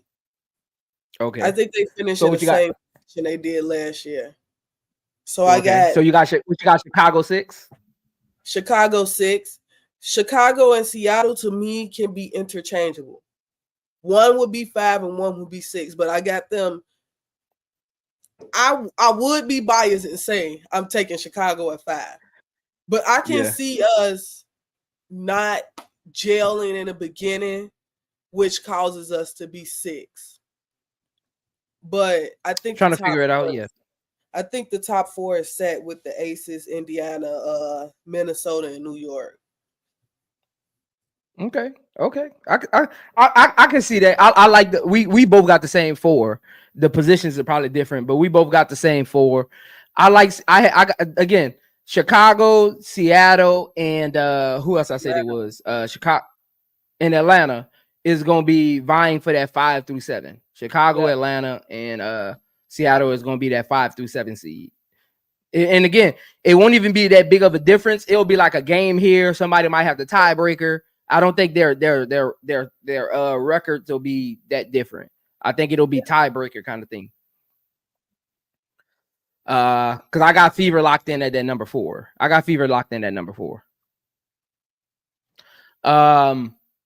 Next up in the final and last team, man. Appreciate all y'all for rocking with us for almost 3.5 hours, man. Like I told y'all, I was giving y'all a draft marathon today. Again, we're going live at 5 p.m. Central, 6 p.m. Eastern Standard Time. Make sure y'all pull up the Star Hoop Central. We will be streaming from our channels as well, not just Star Hoop Central. But if you want to pull up to Star Hoop Central, we'll be doing the live draft party and like an hour, like two hours basically in 2 hours. So make sure y'all go get y'all coffee, go run to the store, get y'all Bang energy drink and y'all chips. So y'all can come hang out with us, man. And look, we got a entertaining show. We'll be going over our official mock drafts. That's why we didn't really give a lot of info on the players for each pick. We got our official mock drafts tonight, and we'll be breaking down each player as they're drafted. So make sure you tune in tonight, man. Make sure you tune in tonight. But B, let's get to this last and final team before we get out of here. We got the Washington Mystics, finished last season 14-26. They have 3 first-round picks with the 3rd, the 4th, and the 6th. They have the 23rd and the 31st pick as well. at this current moment, they literally only have a starting lineup on their roster, and that's not even a starting lineup. What do Mystics need to go with this draft? Where do the Mystics need to go? The Mystics is the draft. Big facts. They literally the draft. They have 1, 2, 3, 4, 5, 6, 7, 8. 8 players on the roster. You need so 14. the ones with nothing next to their names, they got training camp invites. Oh, they ain't even got 8. They got 5. Yeah, that's training camp invites. I think 3, 4 is a guard and a big. 6 will be like a small forward. 23 and 31, I think, will be probably another guard and maybe a 2 guard. No, 3, 4 guard and a big. 6 would be a shooting guard. 23 would probably be another point guard or shooting guard, and 31 would be like a small forward. Okay. See, we took this 2 different directions. Mm-hmm. I feel like in the first round, they need to go get their point guard for the future. Mm-hmm. At number 3, they need to go get their point guard at number 3, and with 4 and 6, they need to go get their wing defenders. Okay. They need to go get their shooting guard for the future. Because I don't think Brittany Sykes is their shooting guard for the future. They need to go get their shooting guard for the future. I think she's going. I don't even think they bring her back. I just think they couldn't get off of her. I just think, because look, they traded away. Look. I think they just couldn't find a suitable trade for her. Yeah. I don't think they brought her back by necessity. I think with 4 and 6, they're going to get their wings for the future. Their 3 and D wings for the future. 23, I think they're going to get a rim protector for the future. At 23 and 31, they do need more shooting. I think they're going to get a shooter at 31. Yeah. I can see them getting the best available shooter left at 31. Because if you can get your point guard for the future and 2, 3 and D wings in the first round, you win the draft. You literally, if you look at if the GM go to their meeting the next day and they're able to get that in this draft, and at 23 get a rim protector, maybe like Tipson or Raya Marshall, they win this draft. Yeah, I don't think Shakira is going to be there long term. No. I don't think Stephanie Dawson is going to be there long term. I think Aaliyah Edwards is their only court player. So I know they got Shakira and Dawson right now, but I'm not. The only person on this roster I'm counting is Aaliyah Edwards. I think next year all of them are going. Yep. Maybe Jade and Aaliyah Edwards is the only 2 that come back. Everybody else is gone. So you can address your point guard position, your wing, your shooting, and your rim protection. That's why I think Malanga is a good fit for this team. She a good fit for this team. I know people looking at it and like, well, they got Aaliyah Edwards, Steph Dawson, and Sykes, but I think you add Malanga to this team. Shakira Austin not coming back, Dawson not coming back, and Sykes not coming back. You'll have a backcourt of Aaliyah Edwards and Malanga for your future. I don't think that's a bad backcourt. I think that's a. I mean, what if I told you? What if I told you the Mystics? What if I told you the Mystics could have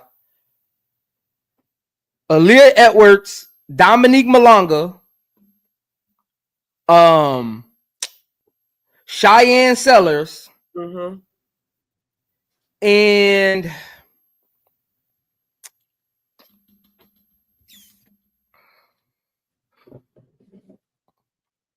Sanaya Rivers for your future? It's not bad. It's not bad. I actually had them going out there and getting the European player, Jock T. I know she didn't get invited, but she got invited. She's playing. No, she got it.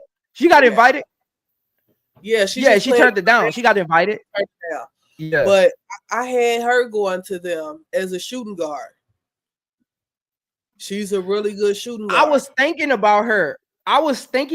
B, but I looked at their previous drafts.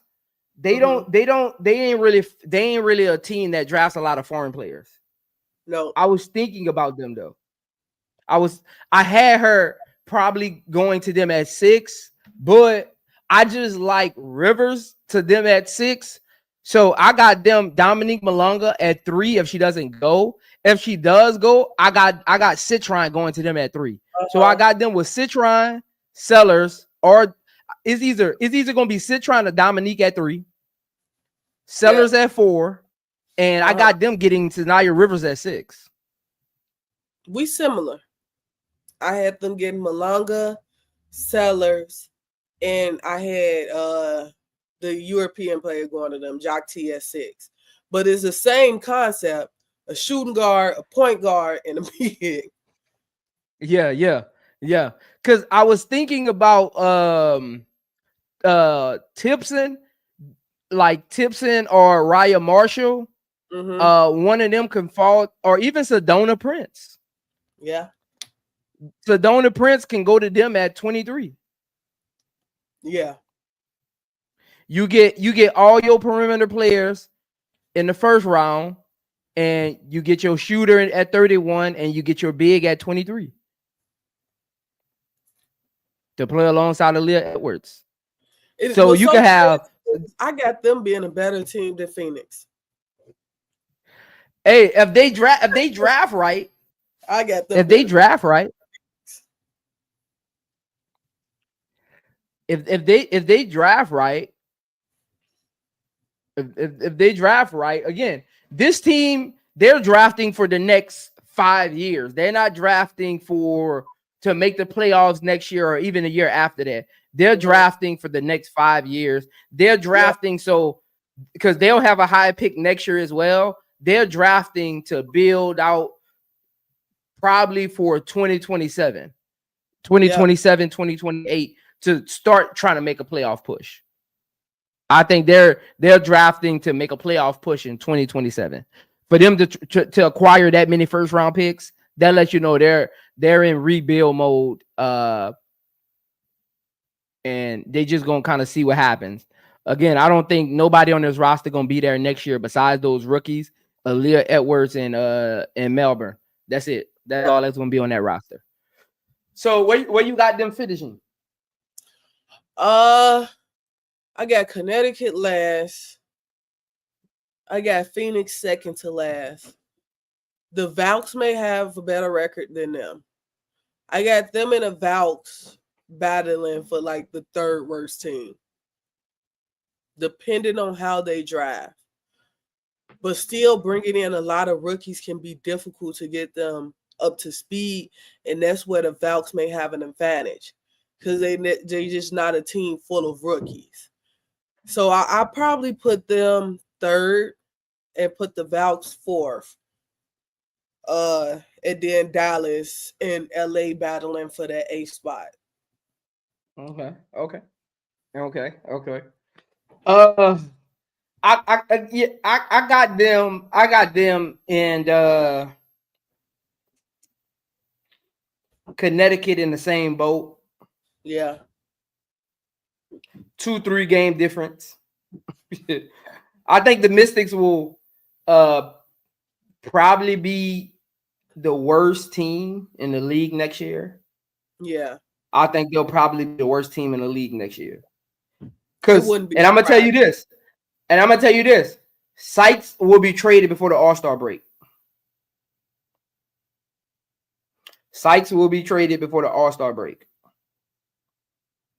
Because she doesn't make sense on this team at all. She doesn't make sense on this team. They're gonna try to get something in next year's draft for Sykes. Because she doesn't make sense on this team. But yeah. This team will be young, building for a 2027, 2028 playoff push. They're looking for competent pieces that make sense. that fit whatever they got going on moving forward. I think that's what they'll do. Whatever plan they have of the vision of the team they want, that's how they'll draft. And again, I think it'll start with their perimeter. When you're rebuilding, it always starts with your perimeter. What do I want my perimeter to look like? Do I want it to be big, shooting, lengthy, defense, ball handlers? Like, what do I want it to be? And for them to have 3 picks in the top 6 in this draft is a great start for them. So I think they're in prime position to have the best draft if they do it correctly. They're in prime position to have the best draft this year if they do it correctly. But other than that, B, any other comments, concerns, questions before we head out of here and get ready for Star Hoop Central at 5 p.m.? Not really. Just thank y'all to the chat for rocking with us. Like Zoe said, it's a marathon today. The draft is today. Everybody is excited to see where these players go. So y'all gonna see some more of us later on today. Make sure y'all like the videos on both pages. Subscribe to both pages. Go subscribe to Star Hoop Central, and y'all will see us later on tonight. And again, I'll put all B page and Star Hoop Central page in the description after the video. So if you watch this video on playback, both the links will be in there. And we'll go from there. Again, we'll see y'all in a couple hours on Star Hoop Central for the live draft pregame show. We got some exciting stuff to show y'all. I'm excited to talk to y'all again and see y'all a little later. B, appreciate you as always. I'm gonna put you on Front Street. Look, y'all, I won't be to come back up here possibly tomorrow, and we'll do a rundown of who had the best draft. So B, if you available tomorrow, I'm putting you on Front Street in front of your subscribers. So y'all, if y'all ask me where she at, I asked her live. I asked her live.